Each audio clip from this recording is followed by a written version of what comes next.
না যে ইলেকশনটা বাদ দেওয়ার কথা আসলে কেউ বলতেছে না, শুধু এই কথাটাই বলতেছে যে ইলেকশনটাকে যদি আপনি এখন ইলেকশনটাকেই সামনে আনেন এবং ইলেকশনটার কথাই বলতে থাকেন, তাহলে জিনিসটা যেটা হইল যে জুলাইয়ের যে প্রেক্ষাপটটাতে যেই কারণে আমরা একটু পিছনে ফিরে গেলাম, সেই কারণটা সেই জায়গায় থাইকেই আমরা আবার আরেকটা সরকার যেটা একটা রেজিম চেঞ্জের মতোই শুধু হবে, সেইটার জায়গায় আমরা যাইতেছি। কিন্তু খালেদ ভাই, ব্যাপারটা হলো যারা ইলেকশন চাচ্ছে তারা তো এটা বলছে না যে সংস্কারের কোনো দরকার নাই। তারা যেটা বলছে ডিসেম্বর মানে যেটা হয় গত বছরের আগস্ট থেকে চিন্তা করলে 1.5 বছরের মতো সময়। সো এই 1.5 বছরের ভেতরে সময়ের ভেতরে অনেক সংস্কার হয়ে যাওয়া সম্ভব, অনেক সংস্কার আছে, চলমান প্রক্রিয়া থাকবে। কেউ তো এটা বলে নাই যে শুধুমাত্র একটা ইলেকশন হলেই দেশটা জান্নাতুল ফেরদৌস হয়ে যাবে। তারা যেটা বলার চেষ্টা করছে যে সংস্কার প্রক্রিয়াটা চলমান থাক, ইলেকশনটাও জরুরি, ইলেকশনটাও ডিসেম্বরের আগে ইলেকশনের কথা কেউ একটা বলেন। সাইদ আব্দুল্লাহ, আপনি তো অনেক মেধাবী প্রতিভাবান, আপনি যে বলতেছেন যে সংস্কারটা চলতে থাকুক, এখনো যে দলটা আসলে ক্ষমতায় চলে আসবে ইলেকশন হইলে, একটা ভালো ইলেকশন হলে এখন বিএনপি ক্ষমতায় আসবে, তারা যখন এই কথা বলে যে সংস্কারটা চলুক, সংস্কারটা আমরা গিয়ে করব, তারা এখনো ক্ষমতায় নাই, তারা কিন্তু সংস্কারটা হইতে দেয় নাই। কেন আমি বলতেছি হইতে দেয় নাই? যে সংস্কারের কথাই আসুক, বিএনপি কিন্তু বলছে এটা আমরা মানি না। তো যারা এটা মানে না তারা এটা কেমনে করবে? তাদের মতো করে করবে। সবকিছুতেই যে না না না খালেদ ভাই, আমার কাছে একটা ভিন্ন পার্সপেক্টিভ যেটা আছে, সবকিছুই সংস্কার কমিশন যেভাবে করে দিবে সেটাতে এগ্রি করাটাই সংস্কারের সাথে আমরা আছি, আর ওইটাতে যদি ভিন্ন কোনো মত থাকে তাহলে সংস্কারের সাথে নাই, এই কথাটা কি এইভাবে কনক্রিটলি বলাটা উচিত?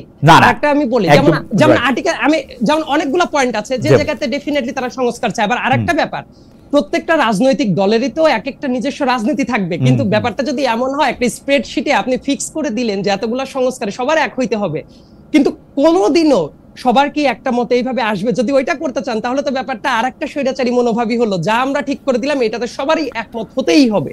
এটা তো হয় না। অ্যাবসলিউটলি সংস্কারের দরকার আছে খালেদ ভাই, আমি এটাও বিশ্বাস করি অনেক পয়েন্টে সংস্কারের দরকার আছে। রাজনৈতিক দলগুলো আমার কাছে মনে হয় তারা যে পয়েন্টে আছে তাদেরও আরেকটু উদারভাবে বিবেচনা করা উচিত। আবার সরকার এবং এই রাজনৈতিক দলগুলোর ভেতরে আমার মনে হয় যে একটা নেগোসিয়েশনের জায়গাটা এখনো আছে। আপনি এটা সাইদ আব্দুল্লাহ, আপনি আসলে আসেন, আমরা ছোট ছোট করে ব্যাপারটা দেখি, তাহলে সুবিধা হয়। যেমন আপনি বলতেছেন সংস্কারের দরকার আছে, পাশাপাশি আবার আপনি বলতেছেন যে রাজনৈতিক দলগুলোর সংস্কার তাদের মতো করে এটা হবে। ধরেন আপনি আমাকে বললেন যে আপনি আপনারা চেঞ্জ করেন, এখন আমি আমার চেঞ্জ করবো আমার মতো করে, এইটা কি হয় কোনোদিন? আমার চেঞ্জটা তো আপনি বলে দিবেন, আপনি বলে দিবেন যে কোন জিনিসটা আপনাকে হার্ট করতেছে, কোন জিনিসটা আমার খারাপ। না অবশ্যই খালেদ ভাই, আমি কিন্তু এটা বলি নাই যে রাজনৈতিক দল বলবে যে আমরাই সব সংস্কার করব। আমি কিন্তু আপনি খেয়াল করলে দেখবেন যে রাজনৈতিক দলগুলো অ্যাবসলিউটলি এই কথাই বলতেছে, সংস্কার করব কিন্তু আমার স্টাইলে। আমি খোলাখুলি বলি, আমার তো ঢাক রেখে কথা বলতে ইচ্ছা করে না, আমি খোলাখুলি বলি। বিএনপি বলতেছে সংস্কার চলবে, কিন্তু এটা হচ্ছে বিএনপির স্টাইলে, বিএনপির ব্র্যান্ডিং এ। অন্য কেউ কোনো কিছু বলবে, বিএনপি এত বড় দল, বিএনপি শুনবে কেন? কেন, অনেক পয়েন্ট আছে তারা তো শুনেও নেওয়ার চেষ্টা করছে খালেদ ভাই। যেমন উদাহরণ দেন, সংস্কারই শুনবো না। ফর এক্সাম্পল আর্টিকেল 70 নিয়ে তো খুব ভালো একটা আলোচনা হচ্ছে, এবং অন্যান্য রাজনৈতিক দল এবং আর্টিকেল 70টা দেখলাম সাইদ, এটা একটা খুব মজার বলতে হচ্ছে। আর্টিকেল 70 হচ্ছে একমাত্র বিষয় যেখানে বিএনপি আর এনসিপি একটা পয়েন্টে ওরা বলতেছে সরকারের স্থিতিশীলতা রাখার জন্য নাকি এই সরকারের প্রধানের ক্ষমতাকে চ্যালেঞ্জ করার দরকার নাই, যে জন্য 70 রাখার দরকার নাই। কয়টা বিষয় আপনি কথা বলতে পারবেন না? সংবিধান সংশোধন নিয়ে কথা বলতে পারবেন না, অর্থ বিল নিয়ে কথা বলতে পারবেন না, তাহলে আপনি কথা বলবেন কি নিয়ে? হ্যাঁ, এই তিনটা নিয়ে আলোচনা। আর বাকি সংসদে আর কি নিয়ে আলোচনা হয়? শোক প্রস্তাব, মমতাজের গান, এর বাইরে আর কি আছে? মমতাজের গানের কথা বলছি না, না এর বাইরে আর কি আছে? আপনি আইনের ছাত্র, আপনি বলেন তো এই তিনটার বাইরে কি আছে সংসদে আলোচনা করা হয় গুরুত্বপূর্ণ? অর্থবিদ, সংসদীয় সংশোধন, সরকারের আস্থা, এই তিনটার বাইরে আর কি আছে সংসদে আলোচনা হয়? আপনি আমারে বলেন। এমন অনেক কিছুই হতে পারে, ব্যাপারে তো আইন চেঞ্জের কোনো ব্যাপার আসতেই পারে খালেদ ভাই। আইন চেঞ্জ তো অর্থবিল, আইন চেঞ্জ তো অর্থবিল ভাই, অর্থবিল, আইন চেঞ্জ তো অর্থবিল, আইন চেঞ্জ তো অর্থবিল, সব আইন অর্থবিল হবে, চেক ইট ব্যাক, সব আইন অর্থবিল, সব আইন চেঞ্জ অর্থবিল হবে, সরকারের আয় ব্যয়ের সাথে নির্ধারিত যে কোনো কিছু অর্থবিল হবে।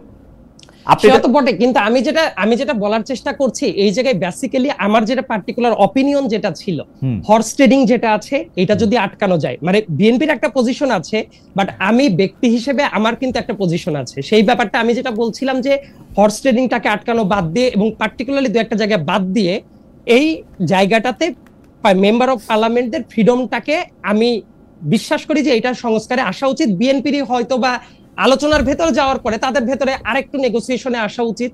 এবং আমি যেটা বলছি যে একদমই তারা আলোচনা মানছে না, সংস্কার চায় না, আপনার সাথে কথা বলা আনন্দদায়ক, আপনার সঙ্গে আরো আমি কথা বলবো, কিন্তু আপনি যে শব্দটা ব্যবহার করলেন রাজনীতিবিদদের অনুসারে হর্স ট্রেডিং, যারা একটা সংসদে দাঁড়িয়ে একটা মার্কায় একটা দলের পক্ষে ভোট নিয়ে আসে, আপনি তাদের পক্ষে আপনি যদি মনে করেন শুধুমাত্র হর্স ট্রেড করার মতো করে তারা নিজেদেরকে তারা বিকিয়ে দিতে পারেন, সেইটা নিয়ে আমি আপনার সঙ্গে আলোচনা করব যে সেইটাকে আপনি যদি শঙ্কা মনে করেন, এই শঙ্কাটা থেকে আমাদের দূর করা দরকার এবং সেটা সংস্কার কিনা সেটা আমরা একটু দেখতে চাইব। ডক্টর জামিন, আমিও আপনার সাথেও আমি একটু গুচ্ছ প্রশ্নের আকারে কিছু প্রশ্ন করতে চাই। প্রশ্নটা হচ্ছে যে এনসিপি বা আপনারা এটা মনে করেন কিনা যে এই সরকার জুলাই সনদ নাও করতে পারে? ধন্যবাদ খালেদ ভাই, আমার সহ আলোচক এবং দর্শক যারা দেখছেন সবাইকে শুভেচ্ছা। না, এখন পর্যন্ত আমরা এরকম কোনো কিছু মনে করি না, কারণ এটার কথা অধ্যাপক রিয়াদ স্যার যতবারই গণমাধ্যমের সামনে আসে, যতবারই ওনার বক্তব্য হয়, যতবারই জাতীয় ঐক্যমত্য কমিশনের সাথে রাজনৈতিক দলগুলো বসার পর উনি প্রেসকে ব্রিফ করেন, সব সময় জুলাই সনদের প্রতি গুরুত্ব দেন। এবং জুলাই সনদ এমন একটা বা চার্টার, এটা এমন একটা বেস হবে যেটার উপর এই যে আমরা গণতান্ত্রিক ট্রান্সফরমেশন বলি বা ফ্যাসিবাদ থেকে গণতন্ত্রের দিকে যাত্রা বলি, যেটাই বলি, এই পথটার একটা দিক নির্দেশনা থাকবে বা একটা বেস তৈরি করে দিবে। সো এখন পর্যন্ত, আজকের পর্যন্ত আমার কাছে এই আশঙ্কা মনে হয় না। আমি মনে করি যে সব দলকে আস্থায় নিয়ে এটা সনদের ক্ষেত্রে আপনারা একটা জুলাই সনদের ড্রাফট করেছেন, সরকার কি সেই ড্রাফটটাই রাখবে নাকি কোনো চেঞ্জ করবে? এখন এখানে তো যে মৌলিক সংস্কারের বিষয়গুলো আমরা বলছি, প্রত্যেকটা যে যে যে কমিশনের প্রস্তাবের ভিত্তিতে, এবং সেখানে জুলাই ঘোষণাপত্রের কথাও আমরা বলছি, এবং এগুলো সবগুলো কিন্তু আসলে জাতীয় ব্যাপার, মানে এগুলো এনসিপির একক ব্যাপার না। জুলাই ঘোষণাপত্র যেটা 31শে ডিসেম্বর আমরা দিতে চেয়েছিলাম সব পক্ষের কে সাথে নিয়ে, মানে ফ্যাসিবাদ বিরোধী গণ অভ্যুত্থানের সব পক্ষকে সাথে নিয়ে, সেটা কিন্তু তখন সরকার নিজেরাই পরবর্তীতে বলল যে এটাই তারা দায়িত্ব নিয়ে এটা করবে। তো 15 কর্মদিবস অনেক পার হয়ে গেছে, ওটা হয় নাই। যাই হোক, যেভাবেই হোক, এখন তারা এটাকে জুলাই সনদে অন্তর্ভুক্ত করবে। সো এটা কিন্তু সব পক্ষের জন্য, শুধুমাত্র তো এনসিপির লোকজনই গণ অভ্যুত্থানে অংশ নেয় নাই, যে ফেসবুকে লিখেছে, যে যেভাবেই অংশগ্রহণ করেছে, এটা সবার জন্যই আমরা এটার একটা ঘোষণাপত্র বা এটার একটা দালিলিক ফ্রেমওয়ার্ক চাই। তো এটা আমার কাছে মনে হয়। আর এর জি শেষ করেন আপনি। আর হচ্ছে জুলাই সনদের মধ্যে যে যেই মৌলিক সংস্কারের বিষয়গুলো থাকবে, এবং সেই বিষয়গুলো অবশ্যই রাজনৈতিক সব পক্ষের ঐক্যমত হতে হবে। এবং আমি আরেকটা জিনিস এখানে মেনশন করতে চাই, আমরা একটু ছোট ছোট করে ডাক্তার সাহেব, আমরা একটু ছোট ছোট করে কথায় আসি। রাজনৈতিক এই কথাটা বলি, রাজনৈতিক সব পক্ষ, মানে ইউজুয়ালি কি হয় যে রাজনৈতিক দলগুলোই এরকম পুরো দেশের বড় বড় সিদ্ধান্তগুলো নিয়ে থাকে, বা সংবিধান কেন্দ্রিক হোক বা হচ্ছে যে কোনো আইন, রাষ্ট্র কাঠামোর পরিবর্তন কিভাবে হবে, সব সিদ্ধান্ত। কিন্তু এই গণ অভ্যুত্থানটা কিন্তু এই রাজনৈতিক দলগুলোর কারণেই হয় নাই, বরং সাধারণ মানুষ এইটাতে অংশগ্রহণ করার কারণে, সাধারণ মানুষের নেতৃত্বে কিন্তু রাজনৈতিক দলগুলো গণ অভ্যুত্থানে অংশ নিয়েছে। তো এই গণ অভ্যুত্থানের অনেক বড় একটা হকদার বা অংশীদার হচ্ছে অরাজনৈতিক একটা অংশ। তো রাজনৈতিক দলগুলো যদি ঐক্যমতে পৌঁছাতে না পারে, তাহলে আমাদের মতে এটা অরাজনৈতিক বা এই সাধারণ জনগোষ্ঠীর কাছে কিন্তু চাওয়া উচিত যে একদম প্রিসাইসলি আপনারা এই ব্যাপারে কি চান। যাবেন, আমরা নানা দিকে মানে নিশ্চয়ই যাব। আমি যেটা বলতে চাইতেছি হচ্ছে যে জুলাই সনদের মধ্যে আপনাদের লিখিত কিছু প্রস্তাবনা আছে, আপনারা একটা জুলাই ঘোষণা দিতে চেয়েছিলেন, সেই জুলাই ঘোষণাটা সরকারের কাছে আসে। আপনি বলছেন যে জুলাই সনদে সেটা অন্তর্ভুক্ত হবে, সরকার যেগুলিকে সংস্কার মনে করতেছে ঐক্যমত্য কমিশন সেগুলি থাকতে হবে। দ্বিতীয় তৃতীয় যেটা আপনি বলতেছেন রাজনৈতিক পক্ষগুলি ঐক্যমত্যর মধ্যে থাকতে হবে। তো রাজনৈতিক পক্ষগুলি কারা, মানে এনসিপি, বিএনপি, রাজনৈতিক পক্ষগুলি একমত না হলে কি হবে সেটা আমি পরে আসতেছি। আমি যদি ধরে নেই এনসিপিও আসে এর মধ্যে, তাই না, রাজনৈতিক পক্ষ হিসাবে। তো এনসিপি কি এই জুলাই সনদটা মেনে নিবে কোনো একটা পরীক্ষার উপর ভিত্তি করে, নাকি এই জিনিসগুলি থাকতেই হবে এরকম কোনো একটা জায়গার মধ্যে থেকে আসে যে এই 5টা পয়েন্ট থাকতে হবে, আমরা যেরকম 5টা দফা দেই 7টা দফা দেই, অর্থাৎ এনসিপির কোনো নির্দিষ্ট প্রেসক্রাইবড একটা কিছু আছে কিনা জুলাই সনদের জন্য?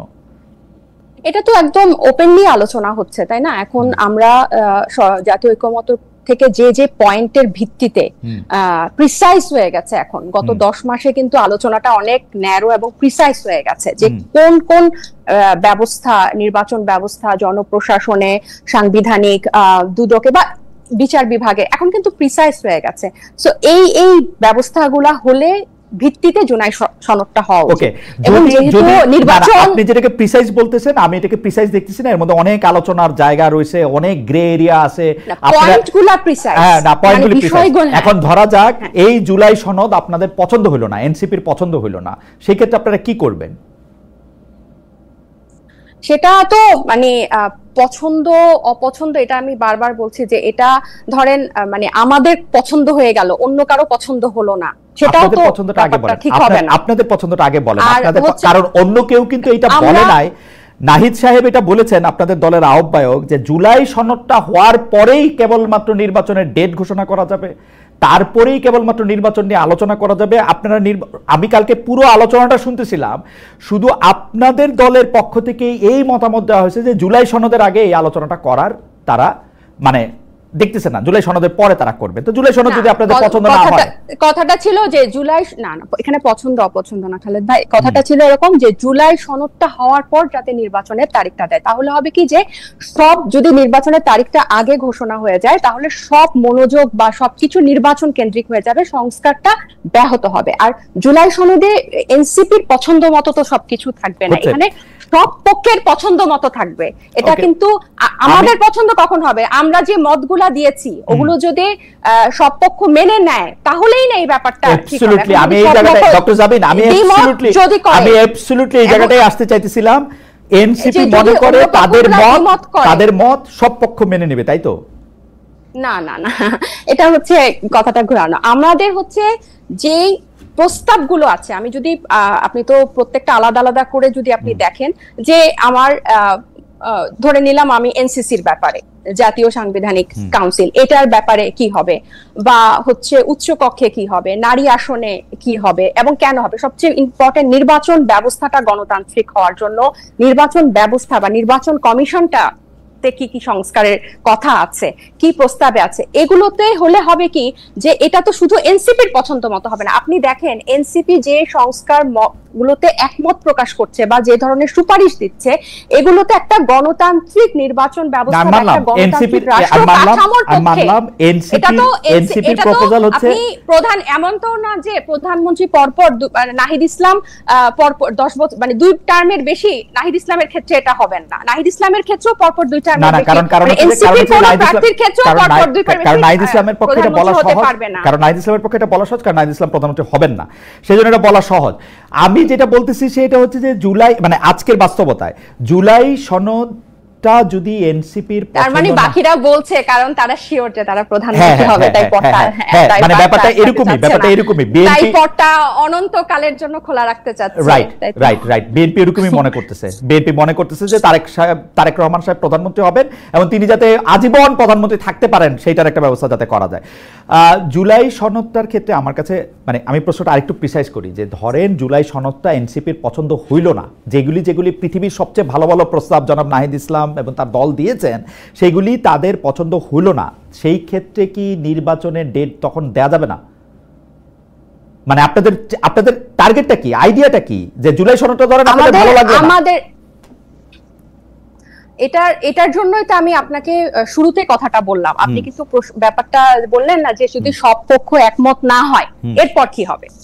অপছন্দ না হওয়া মানে কি, এনসিপি রাজি হচ্ছে না, এনসিপি একমত হচ্ছে না জুলাই সনদে যেভাবে আছে, তখন কি হবে, তখন কার কাছে যাবে? তখন আমাদের কথা হচ্ছে আপনি মানুষের কাছে জিজ্ঞাসা করেন, আপনি কি এই মানুষের কাছে জিজ্ঞাসা করেন তো একটাই উপায় নির্বাচন। মানুষের কাছে তো জিজ্ঞেস করার একটাই উপায় নির্বাচন। এই 6টা উপায় বলেছে খালেদ ভাই, এই জিনিসগুলো বাস্তবায়ন করার 6টা উপায় কিন্তু জাতীয় ঐকমত্য কমিশন বলেছে।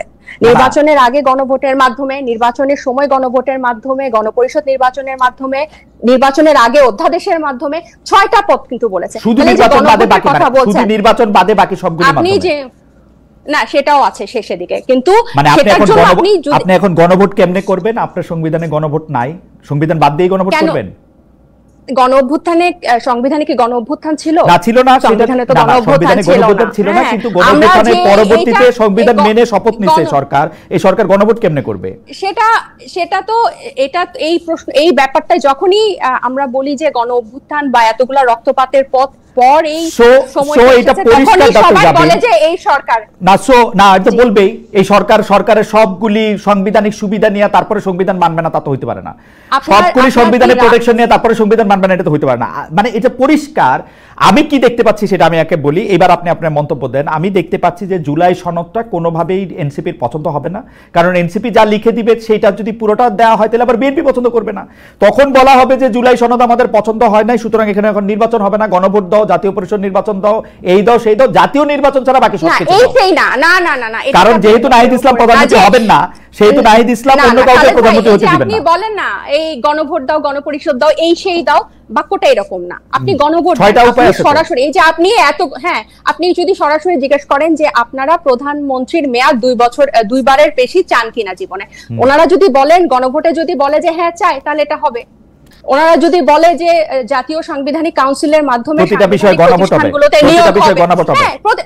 প্রতিটা বিষয় তো আলাদা করা আছে না, প্রতিটা বিষয় গণভোট হবে। এত আপনি শোনেন, এই এক ব্যক্তি কেন্দ্রিক, মানে একজন ব্যক্তিকে কেন্দ্র করে 3 বার সংবিধান সংশোধন হয়েছে। এত বড় একটা গণ অভ্যুত্থানের পরে কি আমরা সামান্য এই জিনিসটা করতে পারবো না? আচ্ছা এটা একটা বলেন তো, এক ব্যক্তিকে কেন্দ্র করে কোথায় 3 বার সংবিধান সংশোধন হয়েছে? 6ষ্ঠ সংশোধনী হয়েছে। এই যে আব্দুল সাত্তার আলাদা ব্যক্তিকে কেন্দ্র করে 3টা সংশোধনী হয়েছে, এক ব্যক্তিকে কেন্দ্র করে 3টা হয় নাই। এক ব্যক্তি কেন্দ্রিক মানে 3টা। আচ্ছা মানে একজন পার্সন আমি বলছি যে এই এবং এই গণ অভ্যুত্থানটার পর আমি বলছি কেন যে এই গণভোটটাকে কেন আপনারা এটাকে একটা ঝামেলার বিষয় মনে করছেন, যে হে গণভোট, গণপরিষদ, হ্যান ত্যান, এই ব্যাপারটা কিন্তু অনেকটা হালকা হয়ে যায়। এই ব্যাপারটারটা যখন আপনি আমরা হালকা করতে চাই না, মানে আমি দেখতে পাচ্ছি খুবই ভারী, গণভোট খুবই ভারী, কিন্তু আমার কথা হচ্ছে রাজনৈতিক দলগুলো যখন একমত হবেন না, রাজনৈতিক দলগুলো, আমার এনসিপির এটা পছন্দ হবে না, বিএনপির ওটা পছন্দ হবে না, জামাতের এটা পছন্দ হবে না, গণ অধিকারের এটা পছন্দ হবে না, তাহলে এই রাষ্ট্রের মালিকানা তো শুধু এই গুটি কয়েক রাজনৈতিক দল না, এই রাষ্ট্রের মালিকা তো জনগণ। এই আমি যখন গণ অভ্যুত্থানে অংশ নেই, আমি তো কোনো রাজনৈতিক দলের হয়ে অংশ নেই। যে সবজিওয়ালা মারা গেছে, রিয়া গোপের মা বাবা, আহাদের মা বাবা, এরা তো কোনো রাজনীতি করছে না। যে ভ্যান চালক, যে রংওয়ালা, কিন্তু সরকারের উপদেষ্টা হইছেন আপনারা আর ছাত্ররা, ভ্যানওয়ালা সবজিওয়ালারা তো নাই এখানে। কারণ এই ছাত্রদের গণ অভ্যুত্থানে, এবং শুনেন খালেদ ভাই, এই জিনিসটা হচ্ছে কথার পিঠে কথা বলার জন্য, গণ অভ্যুত্থানের নেতৃত্ব দানকারী ছাত্ররাই ওখানে উপদেষ্টা হিসেবে গেছে। এই আলোচনা, এই ডিবেট অনেক আগে শেষ। এবং আমরা যে সংবিধান, এই যে সিস্টেম পরিবর্তনের কথা বলছি বা গণতান্ত্রিক বলছি, ওই সবজিওয়ালা, ওই গার্মেন্টস এর মেয়ে যাতে একটা পথ সৃষ্টি হয়। আমি যে রাজনীতিতে আসবো, আমি একটা প্রিভিলেজ মনে করি নিজেকে, আমি একজন প্রিভিলেজ শহুরে মেয়ে হয়ে যে আমি রাজনীতিতে আসবো, এই পথ কিন্তু গত দশকগুলাতে আমি কখনো দেখি নাই, কিন্তু এখন এই পথটা সৃষ্টি করা লাগবে। আমার মনে হয় আপনি আরেকটু ভালো করে দেখতেও পারেন, তাইলে হয়তো আরো কিছু সিমিলারিটিস আপনি দেখবেন। আমরা আবার আসবো আপনার কাছে। আমি জনাব সাইদ আব্দুল্লাহ, আপনার কাছে বলতে চাই বা আপনার কাছে জানতে চাই যে আসলে যে জায়গায় আমরা ছিলাম সেই জায়গা থেকে আমি যদি আপনাকে বলি যে সিস্টেমের পরিবর্তন দিয়ে আপনি আসলে শুরু করেছিলেন, রাজনৈতিক দলগুলোর অবস্থান দিয়ে আপনি কথা বলেছিলেন, কিন্তু আমরা যে রাজনৈতিক দলকে এখন আসলে ক্ষমতার কাছাকাছি যাওয়ার জন্য, যেটি ডক্টর জাবিন বললেন যে 2বার প্রধানমন্ত্রী থাকবেন কিনা পরপরের বেশি, 2বার বা লাগাতার 1বার 2বার, নাকি পরপর 2বার, নাকি 3বার, এইটা নিয়ে যখন তারা কথা বলে তখন আমরা স্পষ্ট বুঝতে পারি যে তারা আর কোনোদিন কোনো সংস্কার করবে না। এবং সংস্কার যে করবে না এইটা বলে তারা যেন তেন রকমে একটা শুধু নির্বাচন চায়, এবং ক্ষমতায় যাওয়ার পরে তারা সেইটাই করবে যেটা তারা করতেছিল। আমি এই ব্যাপারটাকে একটু ব্যাখ্যা করি। 15 বছর পরে নির্বাচনের যাওয়া এবং কি কি বিষয় নিয়ে তারা কাজ করবে সেটা যদি আমি পিছনে ফিরি, তাহলে আমি আওয়ামী লীগের দুঃশাসন দেখতে পাই, কিন্তু বিএনপির কি চেঞ্জ আমরা দেখি যে বিএনপি এখন দাবি করতেছে যে তারা সবচেয়ে সংখ্যাগরিষ্ঠ লোক, তাদেরই মানুষ ভোট দিবে, তাদেরকেই প্রধানমন্ত্রী বানাবে। কেন, কি করছে বিএনপি? ভাই এটা দেখার জন্য তো ইলেকশন দরকার। আমার কথা, বিএনপি কে যদি মানুষ না পছন্দ করে ভোট দিয়ে নির্বাচিত করবে না? খুবই সিম্পল উত্তর। মানে এইটা তো আমি বা আপনি, আমরা কি এটা ঠিক করে দিতে পারি যে বিএনপি কে কে দেখতে পারলো না পারলো না? বিএনপি যদি অপকর্ম করে, বিএনপি কে যদি পছন্দ না করে, বিএনপি একটা ফেয়ার ইলেকশনে বিএনপি হেরে যাবে না। কিন্তু সাইদ আব্দুল্লাহ, আপনি ফেয়ার ইলেকশন বলতে কি বুঝেন? আপনি যদি নির্বাচনের এই কাঠামোগত সংস্কারটা আপনি না করেন, তাইলে আমার মতো লোক ধানের শীষের একটা মার্কা নিয়ে গিয়ে এবং বিএনপি অফিস থেকে কারি কারি টাকা নিয়ে গিয়ে আমি ভোট কিনে চলে আসবো, তো আমি তো হুন্ডা এবং গুন্ডা দিয়ে ইলেকশন প্রভাবিত করব, আমি তো ফেয়ার ইলেকশন পাবো না। ব্যাপারটা হলো কি খালেদ ভাই, বিগত আমার মনে হয় যে অনেকগুলা টার্ম আমরা শুধুমাত্র ওই আমি ডামির ভোট, নৈশ ভোট সবকিছু দেখে আমাদের কাছে মনেই হচ্ছে যে সামনেও এটাই হবে। তো তাহলে আমি বলতে চাই, এই মুহূর্তে দাঁড়িয়ে গণ অভ্যুত্থানের প্রায় 10 মাস শেষ হয়ে গেল। ডক্টর মোহাম্মদ ইউনূস অন্তত পক্ষে, তার তো শুধু ইলেকশন কমিশন না, তার তো পুলিশ বলেন, শাসিবিক জায়গা বলেন, এই জায়গাগুলো তো সংস্কারের একটা ম্যান্ডেট তার আছে। সো তাহলে কি সংস্কার হইলো যে আবার ওই শেষটাতে ভোট চুরি করার মতো পদ্ধতিটা থাকলো? আইন শৃঙ্খলা বাহিনীর কি সংস্কার হইল না? তো সংস্কার হয় নাই তো। সবগুলি জায়গায় বিএনপির লোক বসে আছে, সবগুলি জায়গায় বিএনপির লোক বসে আছে, সংস্কার কেমনে হবে? যেখানে বিএনপির লোক নাই সেখানে জামাতের লোক আছে, অল্প কিছু এনসিপির লোক আছে, এই তো। তো প্রপোর্শনাল, আমার কথা যেটা আমি ওই আলাপে যাওয়ার আগে সবচেয়ে আগে একটা পয়েন্ট খুবই ক্লিয়ারলি বলতে চাই। খালেদ ভাই, আপনি যখন বললেন যে প্রত্যেকটা জায়গায় বিএনপির লোকই বসে আছে, আমি একেবারে থিওরিটিক্যাল ভাবে যদি চলে যাই, এই আলোচনাটা আমার কাছে মনে হয় যে একটু প্রবলেমেটিক এই কারণে, ডক্টর মোহাম্মদ ইউনূস যখন ক্ষমতায় এসে বসেন, উনি খুব ক্লিয়ারলি বলেছিলেন যে তার নিয়োগকর্তা হলো ছাত্ররা। এবং অনেক জায়গায়, কেন এই সরকারের ভেতর আপনি যে বললেন সব জায়গায় বিএনপির লোক বসে আছে, ছাত্র প্রতিনিধি 2 জন বসে আছে না এখনো সরকারের ভেতরে? অনেক জায়গায় নিয়োগের বিভিন্ন জায়গায় যে ধরনের কথা বলছেন, এবং আমি প্র্যাকটিক্যালিটি যদি আরেকটা জায়গায় চিন্তা করি যে বাংলাদেশে এই মুহূর্তে সবকিছু বিএনপি কন্ট্রোল করছে, যখন আপনি এই জায়গাটা ধরে নিবেন, তাহলে তো বলে আমি উদাহরণ দেই সাইদ আব্দুল্লাহ, আপনাকে আমি উদাহরণ দেই। অনেক ক্ষেত্রে ডক্টর ইউনূস তার অসহায়ত্বর কথা প্রকাশ্যে বলেছেন, ইঙ্গিতে বলেছেন, আমি প্রকাশ্যে বলি। এই সরকার ক্ষমতা আসার একদিনের মাথায় বেগম জিয়ার, হ্যাঁ এটা অন্যায় মামলা, রায় হয়েছে। 2 নাম্বার ক্ষেত্রে তারেক রহমান সাহেবের বিরুদ্ধে যতগুলি মামলা হয়েছিল সবগুলি মামলা ইন অ্যাবসেন্সিয়া খালাস হয়েছে, কিন্তু ইন অ্যাবসেন্সিয়া তার পক্ষে তিনি রায় পেয়েছেন। তিনি এখনো বিদেশে বসে আছেন, তিনি ইন অ্যাবসেন্সিয়া রায় পেয়েছেন আগের রায়ের প্রতি অনাস্থা বা আগের আদালতের প্রতি অনাস্থা প্রকাশ করে। এটা মানে খুব কমন ঘটনা না, কিন্তু আপনি আইনের ছাত্র, আপনি জানেন। ওনার তো এই আদালতে আইসা বলতে হবে যে আমি এখন হাজির হয়েছি, আমি এখন আপনার উপর আস্থা আনতেছি। উনি আস্থা ছাড়াই কিন্তু উনি সব বিষয়ে উনার পক্ষে রায় পাইছেন। প্রতিটা জায়গায় আপনি নির্বাচন কমিশনের কথা যদি আপনি বলেন, নির্বাচন কমিশনের মধ্যে আপনি ইশাক সাহেবের ঘটনা নিয়ে আপনি একটা আনহোলি হেস্ট দেখতে পান নাই? যে আপনার কাছে মনে হয় না যে নির্বাচন কমিশন? জি আপনি বলেন। আপনি যখন এই পয়েন্টগুলো তুলছেন, তাহলে তো আরেকটা পয়েন্টে তো আপনি বিএনপির মামলাগুলো শেষ হয়ে যাচ্ছে। ইউনূস সাহেবটাও দেখতে পাচ্ছি, ইউনূস সাহেবটাও দেখতে পাচ্ছি, হ্যাঁ ইউনূস সাহেবটাও দেখতে পাচ্ছি, হ্যাঁ ইউনূস সাহেবটাও দেখতে পাচ্ছি। সেটা এক ধরনের ট্রেডিং হচ্ছে, সেটা এক ধরনের ট্রেডিং হচ্ছে ইউনূস সাহেবের সাথে বিএনপির, ইউনূস সাহেবের সাথে বিএনপির ট্রেডিং হচ্ছে এটা। আমি আর আপনি তো দেখি নাই এটা, আপনি দেখেছেন? আমি তো দেখতে পাচ্ছি যে এর বেনিফিশিয়ারি, আমি তো বেনিফিশিয়ারি দিকে দেখবো। আমি তো দেখতে পাচ্ছি যে এই সরকার ক্ষমতায় থাকার বেনিফিশিয়ারি হচ্ছে ইউনূস সাহেব এবং বিএনপি, আর অন্য কেউ বেনিফিশিয়ারি নাই, অল্প বেনিফিশিয়ারি। এনসিপি কম, ওই যে 2 জন উপদেষ্টা আছে ফ্ল্যাগ লাগায় ঘুরে বেড়াচ্ছে।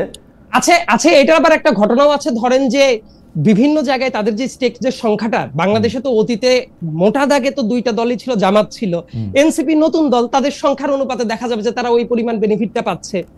আপনি তো একদিন এসে যদি বলেন এই মুহূর্তে আওয়ামী লীগ নাই, তাহলে বিএনপিও কোথাও থাকবে না, এর মিনিং হলো তাহলে ওই জায়গাগুলোতে কারা থাকবে?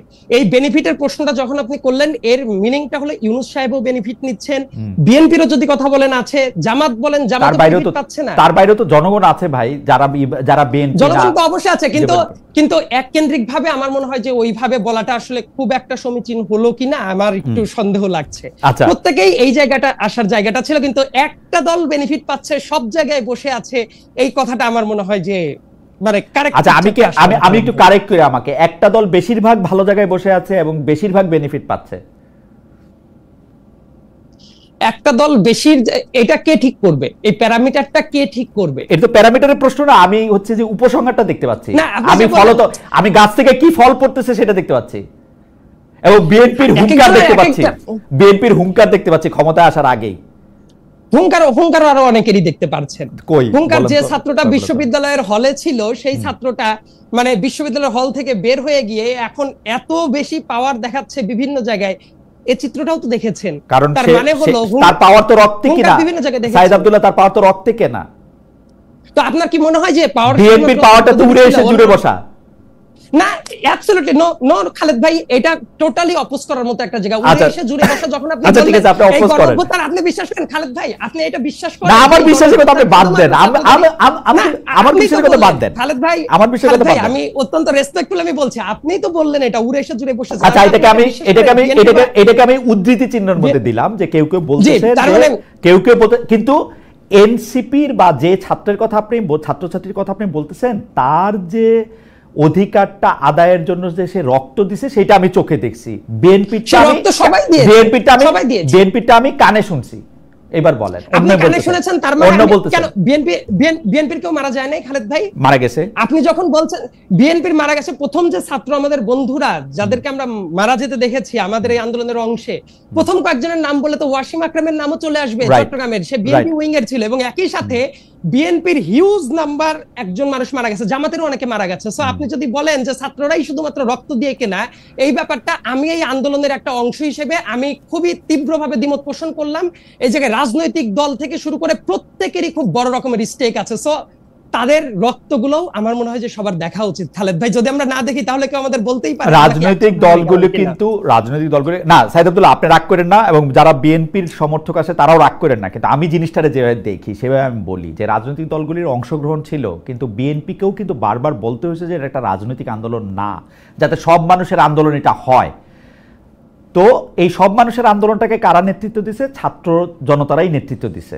এটা ছাত্ররা সামনে ছিল, ছাত্রদের সামনে থেকে উৎসাহী হয়ে আরো অনেকে আসছে, আমরাও এটার মধ্যে, আপনি অনেক প্রত্যক্ষভাবে অংশগ্রহণ করেছেন, আমরাও একটু দূরবর্তীভাবে অংশগ্রহণ করছি, কিন্তু উদ্দেশ্যটা ছিল সিস্টেমটা পাল্টানো, যেটা আপনি এটার মধ্যে শুরু করছিলেন। এখন আপনি শুধু আপনার একটা প্রেফারেন্সের জন্য ওই সিস্টেমটার কাছেই আবার মানে আটকে থাকতেছেন কিনা, কখনোই বলছি না আমি কিন্তু কখনোই বলি নাই এক্স্যাক্টলি অ্যাজ ইট ইজ সিস্টেমটা থাকবে, এটা আমি কখনোই মনে করি না।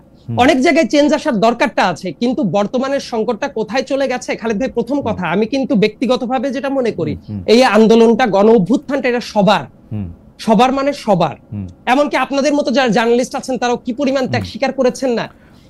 একই সাথে আমি আরেকটা জিনিস বিশ্বাস করি, এই জায়গাটা এসে যাতে এটা ডেডলকে না পরিণত হয়, যে এই যে অনেকেই যে বলে এই সংকটটা, আপনি যে আলোচনাটা টানছেন এটা প্রেমিসটা কি, এটার জায়গাটা হলো যে সংস্কার নাকি নির্বাচন। খালেদ ভাই, আমি যদি একটা কাউন্টার প্রশ্ন করি, আপনি কি কখনো মনে করেন যে সংস্কারের কোনো নির্দিষ্ট সীমা আছে যে ওই পয়েন্টে যাওয়ার পরে সব সংস্কার শেষ হয়ে যাবে, তারপর দেশটা জান্নাতুল ফেরদৌসে চলে যাবে? সাইদ আব্দুল্লাহ, আমি কিন্তু সংস্কার না নির্বাচন এই মুখোমুখি অবস্থানের মধ্যে আমি এটাকে কখনো নিতে চাই না। আমি আপনাকে সরল একটা প্রশ্ন করছি, সেটা হচ্ছে যে আপনি সিস্টেমটার পরিবর্তনটার ব্যাপারে যেভাবে কাঙ্ক্ষিত হচ্ছেন না, এবং এটার মধ্যে থেকে আমি শুধু আপনাকে ভাইবা দেখতে বলতেছি। আপনি বলতেছেন এই আন্দোলন সবার, এই সবার মধ্যে কি আপনি এনসিপিতে বাদ দিতেছেন, বৈষম্য বিরোধী ছাত্র আন্দোলনটা বাদ দিতেছেন? তাদের যখন আপনি রাখবেন, তাদের যখন রাখবেন তখন তাদের কথাটা শোনার জায়গাটাও তো আপনার রাখতে হবে না? অবশ্যই সবাই তো মতামত দিবে, আমি যেটা তাদেরকে তো আপনি বিলিভ করি, হ্যাঁ অবশ্যই সবার মতামতটা থাকা উচিত, এবং সব মতামতের পর ভিত্তি করে আমরা বোধহয় একটা গ্রাউন্ডে চলে আসতে পারি। ইয়েস, সবাই সব পয়েন্টে একমত হবে না, আমি এখনো ততটা নৈরাশ্যবাদী না যে সবাই মোটামুটি কিছু পয়েন্টে একমত হবে, এটা আমি অবিশ্বাস করি। আপনার কাছে কি মনে, আমি সরাসরি জিজ্ঞেস করি আপনার কাছে কি মনে হয় না যে বিএনপি সংস্কার সম্পর্কে একটা সাংঘাতিক রিজিড অবস্থানে নিয়ে, এবং দুই, এই আন্দোলনের ভাগাভাগি জায়গায় মানে বিএনপির এটা স্বীকার করতে অসুবিধা কোথায় যে বৈষম্য বিরোধী ছাত্র আন্দোলনের ছাত্রদের নেতৃত্বে শেখ হাসিনাকে এখান থেকে সরাইতে হয়েছে, এখানে কার কি কৃতিত্ব ছিল সেগুলি বলার দরকার তো বিএনপির নাই, নাকি আছে? আপনি কি মনে করেন ওই কৃতিত্বটাও বিএনপি নিতে হবে? এই কৃতিত্ব আসলে আপনি কি শুধু বিএনপিকেই দেখছেন, আর কেউ সেই কৃতিত্ব দাবি করছে না বিভিন্ন জায়গায়? আমি আর কারো কথা ভাবতেছি না, আমি বিএনপি কেন এই কৃতিত্বটা নেয়ার ভাবার কথা ভাবতেছি এটা আমি ভাবছি। বিএনপি কখনোই বলেছে যে বিএনপি একক কৃতিত্ব নিচ্ছে, অথবা বিএনপি কখনো বলছে যে আমরাই লিড দিয়েছি? এই দুইটা বাক্য খালেদ ভাই কোথাও বলেছে? বিএনপির কেন্দ্রীয় কাছাকাছি প্রায় কাছাকাছি কথা বলেছে। না, কিন্তু তারা বলেছেন যে বিএনপি না থাকলে নাকি এই আন্দোলন হইতোই না। সেটা প্র্যাকটিক্যাল কারণ, সেটার ভিন্ন অনেক আলোচনা থাকতে পারে, সেই আর্গুমেন্টে আমিই যেতে পারি। কিন্তু খালেদ ভাই, আমি আপনার কথাটাকেই ধরে আমি বলছি, বিএনপির কেন্দ্রস্থানীয় কেউ কি এই দাবি করেছে যে বিএনপির নেতৃত্বেই আন্দোলন হয়েছে? একটা যদি উদাহরণ আমি পাই তাহলে মনে করবো আপনি যে পয়েন্টটা তুলেছেন না, এরকম বিএনপির নেতৃত্বে আন্দোলন হয়েছে সেটা বলে নাই। বিএনপি যে দাবিটা করে বা আপনি যে দাবিটা করেন, আপনার দাবিটা আমার কাছে খুব সুন্দর লাগছে। সেইটা হচ্ছে যে আপনি বলেন যে একটা জায়গাকে অনেকবার আঘাত করা হলো, 100টা আঘাত করা হলো, 100তম আঘাতে গিয়ে ওইটা ভেঙে পড়লো, তাহলে কি আপনি 100তম আঘাতের কৃতিত্ব দিলেন কিনা? তো সেটা হচ্ছে যে বিল্ডিং এর জন্য ঠিক, এই আন্দোলনের জন্য ঠিক না। এই আন্দোলনটাকে আমি ফুটবল খেলার মাঠের সাথে তুলনা করতে পারি, যেখানে মধ্যে হচ্ছে সারা মাঠ অনেক খেলা হলো, গোল দিল হচ্ছে তাজনুবা জাবিন। আমি তাজনুবা জাবিনকে স্কোরার বলবো, আপনাকে না, আনফরচুনেটলি। আপনি স্কোরার বলবেন, কিন্তু কোনোদিন কি খালেদ ভাই এইটা বলে যে যে স্কোর করেছে সেই একমাত্র ক্রেডিট দাবি দেয়? হ্যাঁ, অনেকটাই বলে। হেডলাইনটা স্মরণ করেন, মেসির গোলে হারালো অমুক তমুককে। সেটা হেডলাইন, কিন্তু সবসময় কি এটা হয় খালেদ ভাই? বেশিরভাগ সময় হয়। বেশিরভাগ সময় না। আপনি ফুটবল খেলার কথা বলেন, ফুটবল আমারও অনেক প্রিয় খেলা, কিন্তু আপনি যখন চিন্তা করবেন যে একজন স্ট্রাইকার গোল দিল, শুধুমাত্র সেই জিতিয়ে নিয়ে আসলো, এই জায়গাটা বোধ হয় যে ফুটবল খেলা আমার কাছে মনে হয় যে তাদের কৃতিত্বটাকে নিয়ে ভাগাভাগি করতে যাওয়াটাই এইটা বাংলাদেশের রাজনীতিতে একটা আনফরচুনেট জায়গা হচ্ছে। তাদের কৃতিত্ব তাদের জায়গায় দেওয়া দরকার ছিল। এবং একটা কথা বলি খালেদ ভাই, আমার পার্সোনাল অপিনিয়নটা বলি, আমার মনে হয় যে তাহলে আপনি একটু খুশি হবেন। জি, যারা আন্দোলন করেছে, আমরা তো সবাই সহযোদ্ধা মানুষ, এবং আমি দৃঢ়ভাবে বিশ্বাস করি এই আন্দোলনটা যখন থেকে শুরু হয়েছে, এই যে বৈষম্য বিরোধী ছাত্ররা যারা ছিল তারা নেতৃত্বস্থানীয় জায়গায় ছিল, এইটা কেউ অস্বীকার করা কারো জন্যই কখনোই উচিত হবে না। একই সাথে এই পয়েন্টটা এইভাবে আসা উচিত, তাদের আন্দোলনে কোটা সংস্কার আন্দোলনটা শুরু হলো, কোটা সংস্কার আন্দোলন ধীরে ধীরে গণ অভ্যুত্থানের দিকে এগিয়ে গেল, এবং রাজনৈতিক দলগুলো খুবই গুরুত্বপূর্ণ রোল প্লে করেছে। মানে ছাত্রদের স্টেকও থাকবে, রাজনৈতিক দলগুলোকেও আপনি একদম নালিফাই করে দিবেন, সেটাও একটা নালিফাই। আমার মনে হয় যে নালিফাই প্রশ্নটা কোথা থেকে আসলো এটা আমি বুঝতে পারতেছি না। সাইদ আব্দুল্লাহ, আমরা আবার আসি আপনার কাছে। অনেকেই এই কথাও বলে যে রাজনৈতিক দলগুলো কিছু ছিল না, রাজনৈতিক দলগুলো এই কথা বহু মানুষ বলে, রাজনৈতিক দলগুলো কিছু ছিল না। আমি কিন্তু উল্টাটা দেখি সাইদ আব্দুল্লাহ, আপনি এটা একটু বিবেচনা করে দেখবেন। আপনি দেখবেন বিএনপির লোকেরা বলে মানে কি করলে জানি কে ভেসে যাবে। বিএনপির লোকেরা বলে দৌড়ানি দিলে বঙ্গোপসাগরে গিয়ে পড়বে। আরেকজন বলে, এরকম রেটরিক কি শুধু বিএনপির লোকজন বলছে, অন্য কেউই বলছে না?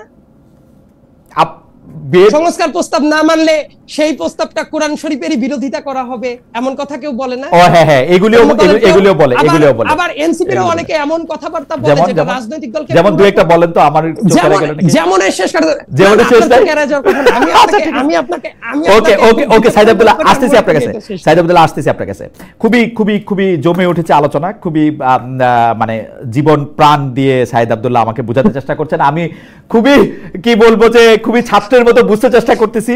আমি মনোযোগ দিচ্ছি কিন্তু সাইদ আব্দুল্লাহ, আমি মনোযোগ দিচ্ছি কিন্তু আচ্ছা হোক, আমরা দর্শকদের জানতে চাইছিলাম যে ফেসিবাদ বিরোধী লড়াইয়ে সেনাবাহিনীর স্পষ্ট অবস্থান দেখতে চান এনসিপি নেতা সার্জিস আলম। প্রিয় দর্শক, এই চাওয়া যৌক্তিক বলে মনে করেন কিনা? শতকরা ৭৯% দর্শক মনে করেন যে হ্যাঁ এটা ঠিক বলেছেন, শতকরা ২১% দর্শক মনে করেছেন এটা ঠিক বলেন নাই। আমি একটু এনসিপি নেত্রীর কাছে একটু জানতে চাই, ডক্টর জাবিন, আমরা এই বিষয়টা বারবার খেয়াল করতেছি, কার কি আচরণ করা উচিত, অর্থাৎ সাংবাদিকরা কেমন সাংবাদিকতা করা উচিত সেটা শিখাতে যাচ্ছেন আপনাদের নেতা, সেনাবাহিনীর লোকেরা কি করবেন সেটা শিখাতে যেতেছেন আপনার নেতা, বিএনপি কেমন আচরণ করবেন সেটা শিখাতে যেতেছেন আপনার নেতা, এমনকি ডক্টর ইউনূসের কি করা উচিত, কিভাবে রাষ্ট্র পরিচালনা করে সেই শিক্ষা আপনারা দিচ্ছেন। আপনাদের মতামত দেখে মনে হচ্ছে যে মানে এভরিথিং আপনারা যেভাবে বলবেন সেভাবেই আসলে পরবর্তীতে সব রাষ্ট্রের সিদ্ধান্ত দিতে হবে, এইটা আপনারা আসলে দলগতভাবে খুব মনে করেন কিনা? আর আমি আপনাকে ছোট দুই একটা জিনিস একটু মনে করে দিতে চাই, আপনি যদি একসাথে একটু বলেন। এর আগের বার যখন আমার সাথে এনসিপি নেতা নেত্রীদের দেখা হয়েছিল এবং যখন আপনিও এই কথা বলেছিলেন যে আপনারা আসলে এটাকে আপনাদের আয় ব্যয়ের হিসাব আপনারা কিভাবে দলটি পরিচালনা করবেন, অর্থনৈতিক কাঠামো কি হবে সেটি আপনারা বলবেন। আমি একটু ছোট করে যোগ করতে চাই, আপনি এটি দিয়েই শুরু করতে পারেন যে আপনারা কি দল থেকে কোনো বেতন নিচ্ছেন ইয়ার হোল টাইমারদের মতো? কমিউনিস্ট পার্টির হোল টাইমাররা যেমন বেতন নিতেন এখান থেকে, এনসিপি নাহিদ ইসলাম কি আহ্বায়ক হিসাবে কোনো বেতন পান? যদি না পান তাইলে এখন তার পেশাটা কি আসলে? আপনার কাছে একটু যেতে চাই। আচ্ছা, শুরু থেকেই শুরু করি, যেহেতু শুরুর প্রশ্নগুলো একটু ওই আগের আলোচনার সাথে প্রাসঙ্গিক ছিল। আসলে সাংবাদিক বা বিএনপি বা অন্য কাউকে শিখানোর মতো ওরকম আমার মনে হয় না এটা করছে। আমরা বিভিন্ন ঘটনার প্রেক্ষিতে হয়তো বক্তব্য রাখতে গিয়ে এটা বলছি। আপনি নিশ্চয়ই লক্ষ্য করে থাকবেন আমাদের প্রত্যেকটা সদস্যের বিরুদ্ধে, নেতার বিরুদ্ধে কিন্তু খুব সিস্টেমেটিক্যালি খুব মিথ্যাচার হচ্ছে, এবং প্রত্যেকটারই কিন্তু জবাব দিতে হচ্ছে। কেউ কোথাও একটা কৈফিয়ত দিতে হচ্ছে, সেটা নিয়েও একটা বিতর্ক হচ্ছে। কারো বাবার বাসায় 1200 বস্তা চাল পাওয়া গেছে, সেটাও একটা মিথ্যা ইয়া হচ্ছে। এবং সত্য তো কিছু আছে না, এটা যেটা সত্য হচ্ছে সেটা কিন্তু মানে যদি প্রমাণের ভিত্তিতে করা হয়, আমাদের যেহেতু শৃঙ্খলা কমিটি আছে, এবং আমি আপনাকে দায়িত্ব নিয়ে বলতে পারি, আমি যেহেতু ওই কমিটির একজন সদস্য, এমন অনেক অভিযোগ আমরা তদন্ত করছি যেটা আসলে মিডিয়াতে আসছে না। কিন্তু আমি ব্যক্তিগতভাবে খুব হ্যাপি যে এরকম একটা নতুন দল এই ধরনের কমপ্লেইনকে আমলে নিয়ে সেটার ব্যবস্থা করছে। সো ওইটা আসলে একটা দিক, আমরা কিন্তু প্রত্যেকটাই অ্যাড্রেস করছি। এবং কিন্তু যেটা আমাদের ইভেন হান্নান মাসুদ কিন্তু ভুল স্বীকার করে প্রকাশ্যে ক্ষমাও চেয়েছে। তো এরকম দৃষ্টান্ত আমরা স্থাপন করার চেষ্টা করছি। এখন বাকিটা তো পরেরটা তো পরে জানা যাবে। কিন্তু যেগুলো সত্য না সেটা মানে যেগুলো মিথ্যাচার, সেগুলো আমরা বলতে গিয়ে আরেকটা যেটা হয় যে, আমি যদিও এখানে নতুন, মানে যেটা হয় যে একটা বক্তব্য দেওয়ার পর আগে পিছে এডিট করে, যেটা দিয়ে টুইস্ট হবে, যেটা দিয়ে বিভাজন হবে, যেটা দিয়ে বিতর্ক হবে, অহেতুক মূল জায়গা থেকে ফোকাস থেকে সরে গিয়ে ওসব বিষয় দেখা যায় যে পেপার পত্রিকায় বা ফটো কার্ডে বা সোশ্যাল মিডিয়াতে আসছে। তো এইটাতে আমরা যেহেতু নতুন, আমাদেরকে ওগুলোতে এত বেশি এঙ্গেজ হতে হয়। আপনি ভিউ বলেন বা ওইদিকেই আপনার সাথে এই ব্যাপারে নিশ্চয়ই আমার মানে ইনফরমেশন দিয়ে নিশ্চয়ই আপনার সাথে আমার আর্গু করতে হবে না। যে আমার কাছে মনে হয় যে জনাব আসিফ মাহমুদ সজীব ভুঁইয়ার যে এপিএস এর ইয়ার করা হলো, সেই ক্ষেত্রে এনসিপির কি অবস্থান ছিল, আমার কাছে নিশ্চয়ই এটা বলতে হবে না যে অন্যান্য জায়গায় যে স্পষ্টভাবে বোঝা যেতেছে যে কোন জায়গা থেকে এনসিপি কোথায় বাড়ি ভাড়া দিয়ে অফিস করতেছে, কেন উপদেষ্টাদের সুরে এনসিপি নেতৃবৃন্দ কথা বলতেছেন, এনসিপি নেতৃবৃন্দ কেন বাংলাদেশ সরকারকে প্রোটেক্ট করেন, কেন সার্জিসের অবস্থান সেনাবাহিনীর ক্ষেত্রে স্পষ্ট অবস্থান দেখতে চান, কেন তার গাড়ি নিয়ে কথা, এগুলি নিয়ে আসলে কথাগুলি খুবই মানে আমি কি বলবো যে আপনি জানেন যে অনেকগুলি অভিযোগের ক্ষেত্রে মানে আপনি মিথ্যা অভিযোগ বলতেছেন কিন্তু সত্য অভিযোগও কিন্তু আসলে অনেকগুলি আছে। মানে আপনারা টেকনিক্যাল তর্ক করছেন যে আপনারা টেকনিক্যাল, নাহিদ সাহেব আমি সর্বশেষটা বলি, আপনি টেকনিক্যাল তর্ক করছেন নাহিদ সাহেব তার এপিএস নগদের বোর্ডে যায় নাই, গেছে হচ্ছে উনি চলে যাওয়ার পরে আরেকজন সরকারের এপিএস। আপনারা ওইটা বলতেছেন না, আপনারা বলতেছেন মানব জমিনের সেই স্লিপটা নিয়া, যে মানব জমিন একটা স্লিপ করছে যে কোন সরকারের সময় এই রিপোর্টটা করলো, মানব জমিন যখন এই রিপোর্টটা করলো সেখানে কিন্তু সে নাহিদ ইসলামের এপিএসসি বলেছে, তারা এটা নিয়ে কিন্তু স্বীকারও করেছে যে এটা, এবং তারা একটা ফোন দিয়ে কিন্তু দুজনের কাউকে জিজ্ঞেস করে নাই যে এরকম একটা অভিযোগ আপনি জানেন না তাদেরকে ফোন দিয়ে জিজ্ঞেস করা হয়েছে, আপনি সাংবিধান সেটা তো বলাই হয়েছে, তারা দুইজনই বলেছে যে ফোন দিয়ে জিজ্ঞেস করা হয় না। আমি কেন না জেনে কেন তারা ফোন দিয়ে জিজ্ঞেস করা হয় না, তারা বলছে কারণ তারা ফোন ধরেন না।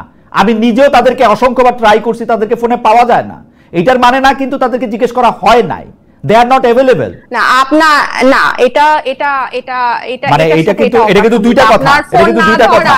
না না তাদেরকে ফোন দিয়ে জিজ্ঞেস করার অনেক চেষ্টা করা হয়েছে, আমি জানি। আপনি তো তাদের বিরুদ্ধে কোনো ধরনের রিপোর্ট করেন নাই, কিন্তু যে সাংবাদিক দায়িত্ব নিয়ে এই ধরনের রিপোর্ট করবে তার তো একটা দায়বদ্ধতা আছে। টেকনিক্যালি উনি এপিএস ছিলেন না নাহিদ সাহেব, নাহিদ সাহেব চলে যাওয়ার পরে উনি এপিএস হয়েছেন ফয়েজ তাইবের। Not technically it was his PS, এটা তো এখন বর্তমান যার পিএস, এবং সেটা দুই পক্ষই, তো ফয়েজ আহমেদ সাহেবও এটা ডিটেইলস এটা লিখেছেন। এটা আমার মনে হয় না যে ওখানে এটা আপনার অদেখা আছে এবং ওখানে যাওয়ার দরকার আছে। এই এই আমাদের এই আর্গুমেন্টটা বা এই প্রসঙ্গটা আসলো কোত্থেকে যে আমরা সবাইকে শিখাচ্ছি? আমরা কিন্তু শিখাচ্ছি না। আপনার যদি ভুল হয়, প্রমাণ থাকে, সেটা স্পষ্টভাবেই কিন্তু আসছে এবং চতুর্দিক থেকে আসছে, সিস্টেমেটিক্যালি আসছে। আমি নিজেও সেটা মানে প্রতিনিয়ত ফেস করছি। তো আমি বললাম যে কথাটা বলা হচ্ছে, যে স্টেটমেন্টটা দেওয়া হচ্ছে, সেটা যদি টুইস্টেড না হয় বা না ঘোরায়, আমরা এগুলো শিকার হচ্ছি দেখেই আমরা এই কথাগুলো অ্যাড্রেস করছি। এবার আপনি যেটা পরের প্রশ্নে যেটা গেলেন, যে আমি যখন আপনার অনুষ্ঠানে গত লাস্টবার এসেছিলাম, যে আপনারা বলেছিলেন যে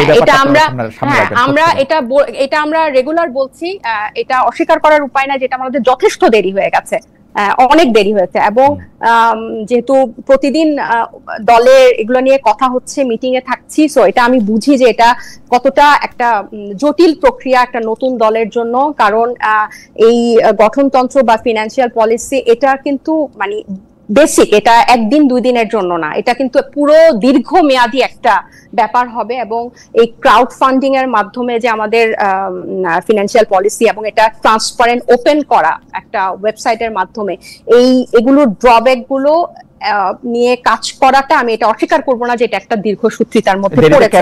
কিন্তু দেরিটা আসলে আমি বলবো যে এটা টেকনিক্যাল। কারণ গতকালও আমি সারাদিন হচ্ছে পার্টি অফিসে ছিলাম, এবং টেকনিক্যাল এই কারণে বলবো যেহেতু আমাদের 217 জন সেন্ট্রাল মেম্বার, বা আপনি বলেন 200টা পরিবার থেকে উঠে এসেছে, 200টা ফ্যাক্টর থেকে উঠে এসেছে, এবং আমাদের জেনারেল বডির সবার মতামত এটাতে অনেক বড় একটা প্রাধান্য রাখে। সো দেখা যায় যে কোনো একটা মতের প্রেক্ষিতে এটার ক্ষেত্রে এটা হবে, তখন আরেকবার এটা গঠনতন্ত্র টিম আবার এটা এই প্যানেলের সাথে বসে এটাকে আবার ঠিক করতে হচ্ছে, বা আরেকজনের এইটা এই ফিনান্সিয়াল পলিসিটা মানে একদম আমি বলবো না যে এটা আসলে দায়সারা হয় বলার জন্য যে ফাইনাল টাচ চলছে। আমি বলবো যে এটা সবার সম্মতিক্রমে পাশ করানো বা বের করে আনাটাতেই সময়টা লাগছে, এবং এটা খুবই যুক্তিসঙ্গত। কারণ কি দল থেকে বেতন নিচ্ছেন? না, এটা তো এরকম তো হচ্ছে না, উল্টা আমাদের ম্যাক্সিমামই হচ্ছে কিন্তু চাকরিজীবী। আমাদের মানে আমাদের মিটিংগুলো হয় রাতে। নাহিদ ইসলাম সাহেব এখন কি করেন? নাহিদ এখন একটা রাজনৈতিক দলের আহ্বায়ক, এবং সে সাংগঠনিক কাজেই ব্যস্ত। পেশা এটা আপনি ওনাকে জিজ্ঞেস করলেই আপনি মনে ওনার কোনো পারিবারিক ব্যবসা আছে কিনা আপনারা জিজ্ঞেস করেন না? আমার হচ্ছে এটা মানে আমার কাছে জিজ্ঞেস করাটা প্রয়োজন মনে হয় নাই। আপনাদের যদি জানতে মানে সে এখন সাংগঠনিক কাজে ব্যস্ত, তার একটা বড় দায়িত্বশীল পদে সে আছে, এবং পুরো একটা নতুন রাজনৈতিক দলকে করা, আমাদের নিবন্ধন আছে সামনে, গঠনতন্ত্র আছে, পাশাপাশি এই যে সংস্কার কমিশনের এই জিনিসগুলো চলছে। আপনারা দল থেকে তাকে বেতন দেন, সেটা তো ভালো। এগুলো আমরা তাকে দিচ্ছি না, আমরা দলকে তো দিচ্ছি। আমরা যেভাবে পাচ্ছি তাদেরকে কিন্তু দলকে দিচ্ছি। যে আপনারা ডাকেন, আমরা তো চলছে। আমরা এটা উনি কিভাবে চলবে, এটা উনি আছে, ওনার পরিবার আছে, এটা সম্পূর্ণভাবে তার ব্যক্তিগত। আমি শুধু আপনি সহ আমার মনে হয় যে এটা ইখতিয়ারের প্রশ্ন না, এটা স্বচ্ছতার প্রশ্ন। আমি একটু দর্শকদের একটু জানা রাখি, আমি কিন্তু এই প্রশ্ন যে কোনো রাজনীতিবিদকে পাই, তার দলকে পাই, আমি কিন্তু এই প্রশ্ন সবসময় করে থাকি, কনসিস্টেন্টলি করি। আমি মনে করি যে এটা কাউকে আন্ডারমাইন করার জন্য না, খালেদ ভাই, কিন্তু আমি তো তাকে জিজ্ঞেস করতে পারি না। এবং সে যখন উপদেষ্টা থেকে বের হয়ে আসে, সে কিন্তু খুব সুন্দর করে তার সবকিছু বিবরণী দিয়েছিল, আমরা দেখতে পেরেছিলাম। সো এখনো যে গঠনতন্ত্র হচ্ছে বা যে ধরনের ফিনান্সিয়াল পলিসি হচ্ছে, তার বিবরণী দেখে আমার কাছে মনে হলো কিছুদিন মন্ত্রিত্ব করেছেন, সদস্যেরই কিন্তু এটা প্রকাশ করতে হবে, আমাদের আর্থিক স্বচ্ছতাটা প্রকাশ করতে হবে। সেটা আপনারা বলছিলেন যে প্রত্যেকটাই করবেন, করেন নাই আর কি। হাওয়েভার এটা আমি স্বীকার করছি যে আমাদের এই ব্যাপারগুলো আসলে এখন বলতে গেলে অনেকটা মানে মনে হয় যে কালক্ষেপণ করছি প্রত্যেক প্রোগ্রামে এসে, বাট ব্যাপারটা এরকম না। এগুলোতে আমরা কাজ করছি এবং অনেক দূর কাজ এগিয়েছে, গতবারের থেকে এখন অনেক দূর কাজ এগিয়েছে, কিন্তু জিনিসটা ফাইনালি প্রকাশ করার আগে সময় লাগছে, এটা আসলে অস্বীকার করার কোনো উপায় নেই। কিন্তু খালেদ ভাই, আমি এটা বলি যে এই যে ফিনান্সিয়াল ট্রান্সপারেন্সি যদি না থাকে, এনসিপি আসলে দাঁড়াতে পারবে না। এটা আমার ব্যক্তিগত মত। এটা ছাড়া আসলে আমি এই পর্যায়ে আপনাকে শুধু আরেকটা প্রশ্ন করি, যে সেটা হচ্ছে যে নোবেল পুরস্কার সহ আরো কিছু পুরস্কার যেমন অস্কার, পুলিৎজার, এগুলি পুরস্কারের জন্য করের আওতামুক্ত করা হয়েছে এবারে বাজেটে। এর সঙ্গে কি ডক্টর ইউনূস এবং গ্রামীণ ব্যাংকের নোবেল প্রাপ্তির সংযোগ দেখেন আপনারা বা এনসিপি কেউ? অন্তর্বর্তীকালীন সরকারের সময় যে গ্রামীণ ব্যাংক এবং গ্রামীণ সংশ্লিষ্ট প্রতিষ্ঠানগুলি কর মওকুফ পাচ্ছে, বিভিন্ন লাইসেন্সের অনুমোদন পাচ্ছে খোদ ডক্টর ইউনূস, সেখানে কনফ্লিক্ট অফ ইন্টারেস্ট নিয়ে কি আপনাদের কথা হয়? আপনাদের দলের ভিতরে কি আপনাদের এটা কোনো অবস্থান আছে, নাকি আপনারা যেহেতু ডক্টর ইউনূস প্রথমেই স্বীকার করে নিছেন যে আপনারা হচ্ছেন তার নিয়োগকর্তা, সেজন্য আপনারা কখনোই তার সমালোচনা করবেন না, এটা মোটামুটিভাবে ঠিক করা আছে, তাই তো? না, এইটার সমালোচনা, এই সংবাদটা যখন আসে তখন আমরা কালকে সবাই মিটিং এ ছিলাম অন্য একটা গুরুত্বপূর্ণ বিষয়ে, কিন্তু ওনার সমালোচনা মনে হয় মানে করি না। এটা আসলে একেবারেই ভুল। এটাকে কনফ্লিক্ট অফ ইন্টারেস্ট মনে করেন কিনা?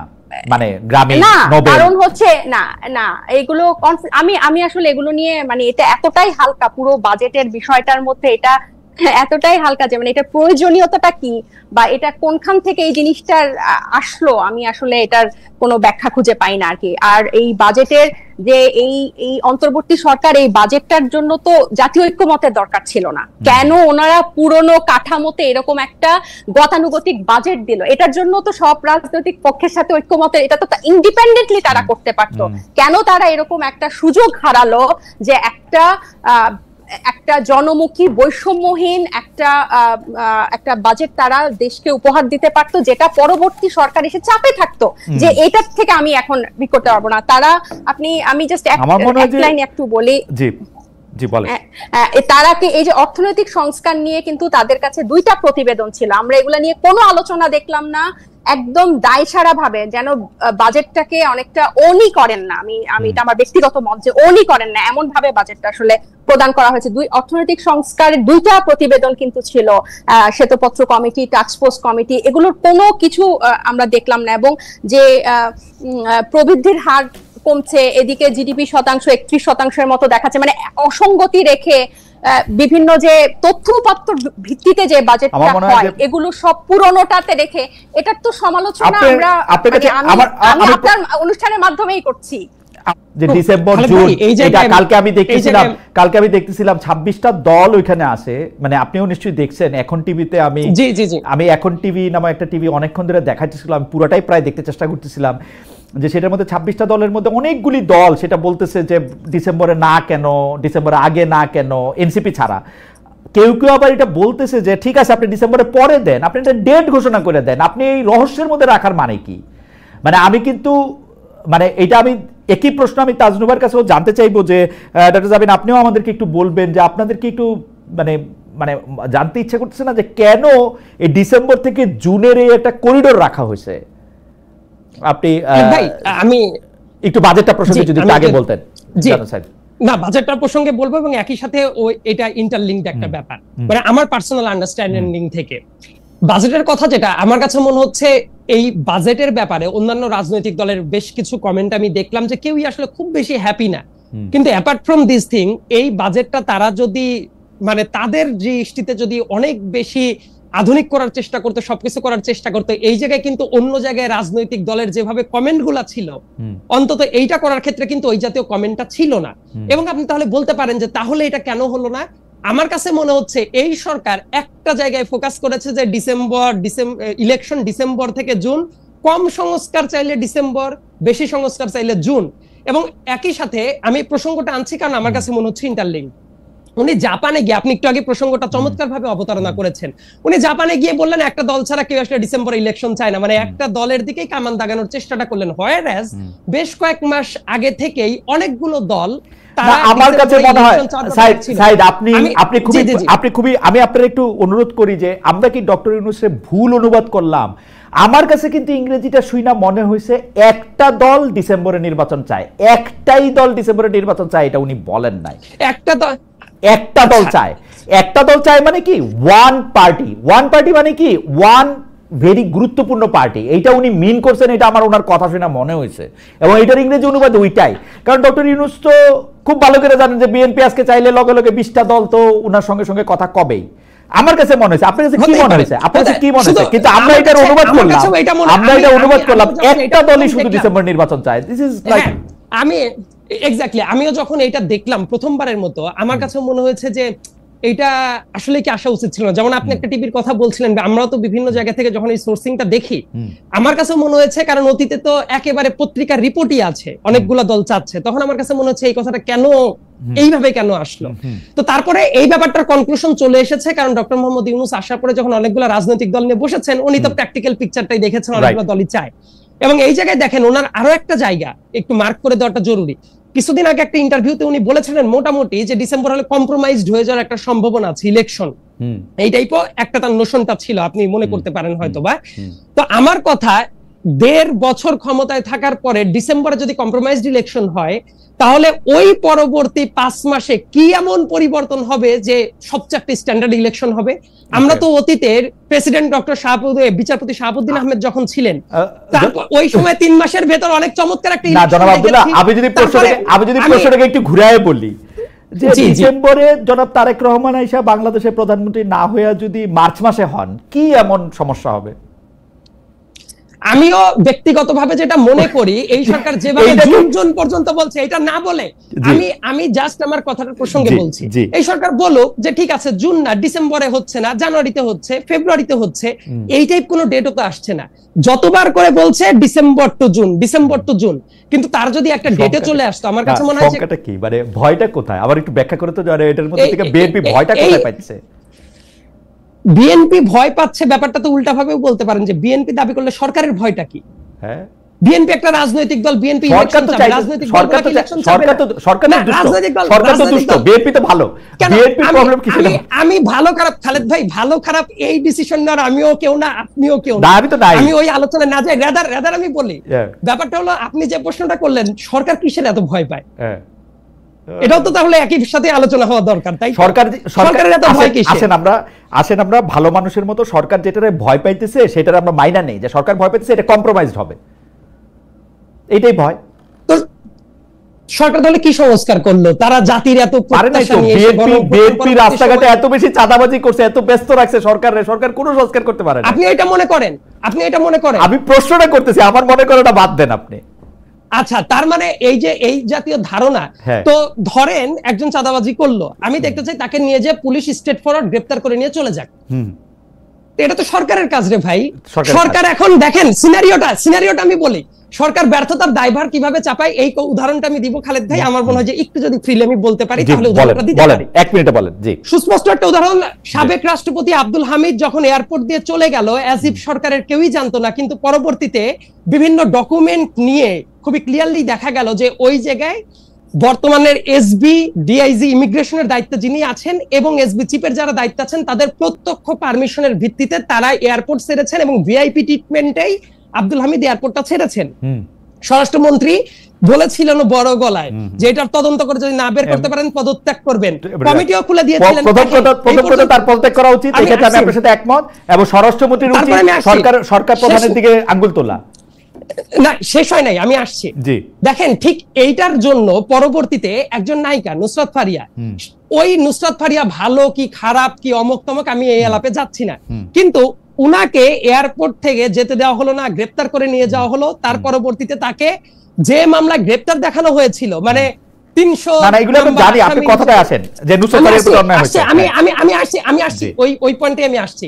তারপরে স্বরাষ্ট্র উপদেষ্টা কি বক্তব্য দিলেন, যে ছেড়ে যদি দিতাম তাহলে তো বলতেন ছেড়ে দিলাম কেন। উনি তো শপথ নিয়েছিলেন আবেগ বিরাগের মানে বশবর্তী হইয়া উনি কাজ করবেন না। তার মানে উনি কি এই জায়গায় আবেগ বিরাগের বশবর্তী হইয়া আব্দুল হামিদ যে চলে গেছে এই ব্যর্থতাটা ঢাকার জন্য আর একজনকে নিয়ে এসে এই যে কাজটা করছে, তার মানে সরকার কিভাবে ব্যর্থ হচ্ছে এই দায়কে, এটা কি রাজনৈতিক দলের? আপনি যে বললেন একটু আগে যে বিএনপির জন্য কোনো কাজ করতে পারছে না, এই জায়গায় বিএনপির ইম্প্যাক্টটা কোথায় ছিল যে কারণে এত বড় একটা ব্লান্ডার করে বলবেন? এই জায়গায় ছিল না, নানা জায়গায় ছিল আর কি। এরকম আরো বহু জায়গা আছে খালেদ ভাই, এরকম বহু জায়গা আছে। আপনি দেখেন মাঠ প্রশ্নে আপনি খোঁজ নেন, সাইদ আপনি মাঠ প্রশ্নে খোঁজ নেন, আমি তো বাংলাদেশের সাথে কানেক্টেড থাকি, মাঠ পর্যায়ে কিন্তু প্রতিটা ক্ষেত্রে, প্রতিটা থানায়, প্রতিটা উপজেলায়, প্রতিটা টেন্ডার ভাগিতে, প্রতিটা মানে আপনারে বিএনপির লোক কইব যে ওর সাথে আপনি গেঞ্জাম আসেন আমি নেগোসিয়েশন করে দিচ্ছি, থানা দিয়ে আপনি কি করবেন, বা আমার সাথে নেগোসিয়েশন করবেন না, মামলাগুলি আমি আপনার এগেইনস্টে দিব, আপনি খোঁজ নিয়ে দেখেন সাহেব। মানে আমি বাড়ায় বলতেছি, আপনি যে বললেন না প্র্যাকটিক্যালিটি, আমি কখনোই কিন্তু বলছি না যে বিএনপি অপকর্ম করছে না, এটা আমার কনক্লুসিভ রিমার্ক। অনেক জায়গায় অপকর্ম হচ্ছে। বিএনপি কি ফেরেশতাদের দল? আমার মনে হয় বিএনপি প্রধান যারা আছেন তারাও দাবি করেন, অন্যান্য দলের ক্ষেত্রেও সেম কাহিনী। এই যে ছোট্ট একটা দল এনসিপি, এই এনসিপি তো থানায় কেউ গ্রেফতার করলে তারা গিয়ে সারানোর জন্য চলে যায়, জামাতেরও অনেক জায়গায় হচ্ছে। তার মানে এটা বাংলাদেশেরই পিকচার। এবং আমি কিন্তু কখনোই বলছি না যে এই দলটা কোনো অপকর্ম করছে না। আমি কি বলছি খালেদ ভাই? তার মানে আমার আর আপনার মতামতের জায়গায় পার্থক্য নেই। আমি যেটা বলার চেষ্টা করছি, প্রত্যেকটা ব্যর্থতার জায়গা রাজনৈতিক দলের পর যখন কামান দাগাবে, এর মিনিংটা হইল এই সরকার নিজেও অনেক জায়গায় বড় বড় ব্যর্থতা স্বীকার করে নিচ্ছে। এইবার আমি আসি বাজেটের ব্যাপারটা নিয়ে, একটু দ্রুত বলে শেষ করে দেন। জি জি জি। তার মানে দেখেন, সরকার যদি এই জায়গায় অনেক ধরনের কাজ করতে, যেমন কালো টাকা সাদা করার যে পদক্ষেপ বা বিভিন্ন জায়গায়, এটা নিয়েও কেউ কেউ কথা তুলছে। ওই যে আপনি পুরস্কারগুলো নিয়ে কথাই বলছিলেন, ডক্টর মোহাম্মদ ইউনূসের কথা বলেছেন, তারও দুই একটা রেফারেন্স আছে। এই সরকারের উপদেষ্টা মণ্ডলীর ভেতরে এমনও আছেন রেমন ম্যাগসাসাই অ্যাওয়ার্ডও তারা পেয়েছে। সো ওই যে 9টা অ্যাওয়ার্ডের কথা বলছেন, তার ভেতরে কিন্তু অন্য আরো কয়েকজন আছেন। সো বিভিন্ন জিনিস যেটা আমার কাছে আইনে কি বলে একটু ছোট করে জানেন, আইন কি বলে, যখন এই আইন ছিল না তখন আমি কর দিছি, পরে আইন হয়েছে, তারপরে কি আমার ভূতপূর্ব পুরস্কারের কর মাফ হয়ে যাবে? এটা তো সম্ভব না। না, এটা হওয়ার কথা। আমার পুরো ব্যাপারটা রাইট, তাহলে তো তাদেরকে তো এটার বাইরেই রাখা যায়, তাদেরকে তো এটা বাইরেই রাখা যায়। আমি ওইটাই বলছি, কিন্তু ভবিষ্যতেও এই কাজটা আপনি যেহেতু অবতারণা, ভবিষ্যতে নোবেল আর কে পাবে আপনি ছাড়া, তাও একটু দেরি হবে তো। না খালেদ ভাই, আমার মনে হয় যে বাংলাদেশে কেউ যদি নোবেল পায়, আপনি যেহেতু বললেন আমি একদমই যোগ্য মানুষ না, আপনিও পেয়ে যেতে পারেন। এবং পুলিশের পুরস্কার ডেফিনেটলি আপনার পাওয়া উচিত। ওকে দাঁড়া, সেইজন্য আমি বলতেছি যে এটা পুরোটাই যে কনফ্লিক্ট অফ ইন্টারেস্ট বলে ডক্টর মোহাম্মদ ইউনূসের উপরে চাপানো হচ্ছে। ডক্টর মোহাম্মদ ইউনূসের তো যেই কর উনি দিয়ে দিয়েছেন সেটা দিয়ে দিয়েছেন, এবং ম্যাক্সেসাই যে পাইছে সেটা আমি কনফ্লিক্ট অফ ইন্টারেস্ট না, রাদার আমি এই পয়েন্টে যে পয়েন্টটা মেক করতে চাচ্ছিলাম খালেদ ভাই, সেটা হলো এই অপ্রয়োজনীয় জিনিস এই মুহূর্তে হয়তোবা দরকার ছিল না, রাদার যে জায়গাগুলো দরকার করার কথা ছিল এখন বলতে পারেন যে তাহলে কেন হইল না। আমার মনে হয় যে অন্তর্বর্তীকালীন একটা সময়ের ভেতরে এই টাইপ ডামাডোল যে থাকবে, এটা হলো প্র্যাকটিক্যাল গ্রাউন্ডের ব্যাপার। এবং এই কারণে অন্য কোন ইলেক্টেড গভর্নমেন্ট আসলে বাজেটটা নিয়ে যে পরিমাণ মানে চার সাইডে হাইপ থাকে, আলাপ আলোচনা থাকে, এবার দেখবেন আলাপ আলোচনাটা কম। কারণ এই অন্তর্বর্তীকালীন সরকারের বাজেটের যে প্ল্যানটা, আমার কাছে মনে হচ্ছে সবাই ওইটাই ধরে নিচ্ছে অন্তর্বর্তীকালীন সরকারের জন্য এই পুরো ইস্যুটা ম্যানেজ করা হয়তো বা ইলেক্টেড গভর্নমেন্টের মতো যে হিউজ স্কেলে করে সেটা সম্ভব না। এই জন্য এই জায়গায় ফোকাসটাও কম আছে। না থ্যাংক ইউ। আমার দুইটা প্রশ্ন নিয়ে আমি ডক্টর জাবিন আপনার কাছে আসতে চাই, যেহেতু সরকারের মানে সরকারের সাথে আমি এনসিপির মানে সম্পর্কের ম্যাট্রিক্সটা একটু আমি ধরতে চেষ্টা করতেছি, আমি না বাকি অনেকেই ধরতে চেষ্টা করতেছে। আমি এইটা বলি যে বিগত সরকারের আমরা অনেক কঠোর সমালোচনা করছি, এখনো করতেছি, সেটা হচ্ছে ভারতের সঙ্গে বাংলাদেশের যে পলিসি ছিল সেই পলিসির কঠোর সমালোচনা। কিন্তু আমরা দেখতেছি যে ভারত আজকে ইচ্ছে হইতেছে, কালকে ট্রান্সশিপমেন্ট বাতিল করে দিচ্ছে, পরশু ভিসা নেওয়া কঠিন করে দিচ্ছে। কিন্তু বাংলাদেশের যে ভারতের সঙ্গে চুক্তি আছে, যেগুলি আমরা বলে আসছি এতদিন ধরে যে ভারতের ফরে চুক্তি, সেই চুক্তিগুলি প্রকাশ্যে আনার দাবি আমরা করতেছিলাম, সেই দাবি এনসিপি করতেছে কিনা, এবং ভারতের সাথে সেই চুক্তিগুলি বাতিল করার জন্য ডক্টর ইউনূসের উপর চাপ সৃষ্টি করতেছে কিনা। ডক্টর ইউনূস লিপ সার্ভিস দিচ্ছেন, তিনি ভারতের বিরুদ্ধে অনেক কাজ করতেছেন, কিন্তু আমরা একটা প্র্যাকটিক্যাল কাজ আমরা দেখি নাই যেটা ভারতের স্বার্থের বিরুদ্ধে গেছে। আই রিপিট, একটা দেখি নাই। আপনারা এনসিপি এটাকে কিভাবে দেখেন ভারত বাংলাদেশ সম্পর্কের ক্ষেত্রে ডক্টর ইউনূসের সরকার? এটা নিয়ে আসলে চুক্তির থেকেও বড় যে বিষয়টা আমি এখন আপনাকে একটু দেখি যে এই বিভিন্ন বর্ডার দিয়ে পুরো দেশে, আমাদের দেশে যে বিভিন্ন বর্ডার আছে, আজকের নিউজ আপনাকে আমি বলছি যে প্রায় 2000-এর মতো পুশিন হয়েছে। এবং পররাষ্ট্র উপদেষ্টাকে আমি দেখলাম যে অনেকটা উনি সারেন্ডার, যে দিল্লিকে চিঠি দিবেন এবং এই পুশিন ঠেকানো যাচ্ছে না। এই যে পুরো বর্ডার দিয়ে যে প্রতিদিন ভারতীয় অবৈধ ভারতীয়দেরকে যে ঠেলে ঢুকানো হচ্ছে, এটার ব্যাপারে আমি কোনো ধরনের এখন পর্যন্ত কোনো রাষ্ট্রীয় বিবৃতি বা কোনো স্টেটমেন্ট বা কোনো ধরনের স্টেপ আমি কিন্তু এখনো দেখি নাই। সো এটার একটা বড় সমালোচনার জায়গা এবং বড় একটা দুশ্চিন্তার জায়গা। আর এই চুক্তি বা এই বিষয়গুলো নিয়ে আমরা বা আমাদের এই গণ অভ্যুত্থানের পরে যে আধিপত্যবাদ বিরোধী যে আমাদের একটা অবস্থান, এটা আমরা একদম শুরু থেকেই আমরা কিন্তু জানিয়ে আসছি। এবং আপনারা যখন জানিয়ে আসছেন তখন শুধু গত সরকারের সমালোচনা করতেছেন, কিন্তু আমি কিন্তু এনসিপির কাছে মাধ্যমে এই দাবি জানাতে চাই যে গত সরকারের সম্পাদিত চুক্তিগুলি ডক্টর ইউনূস সামনে আনুক, এবং তারা কেন এটা বাতিল করতেছে না এই সরকার, এটা জবাব দিক।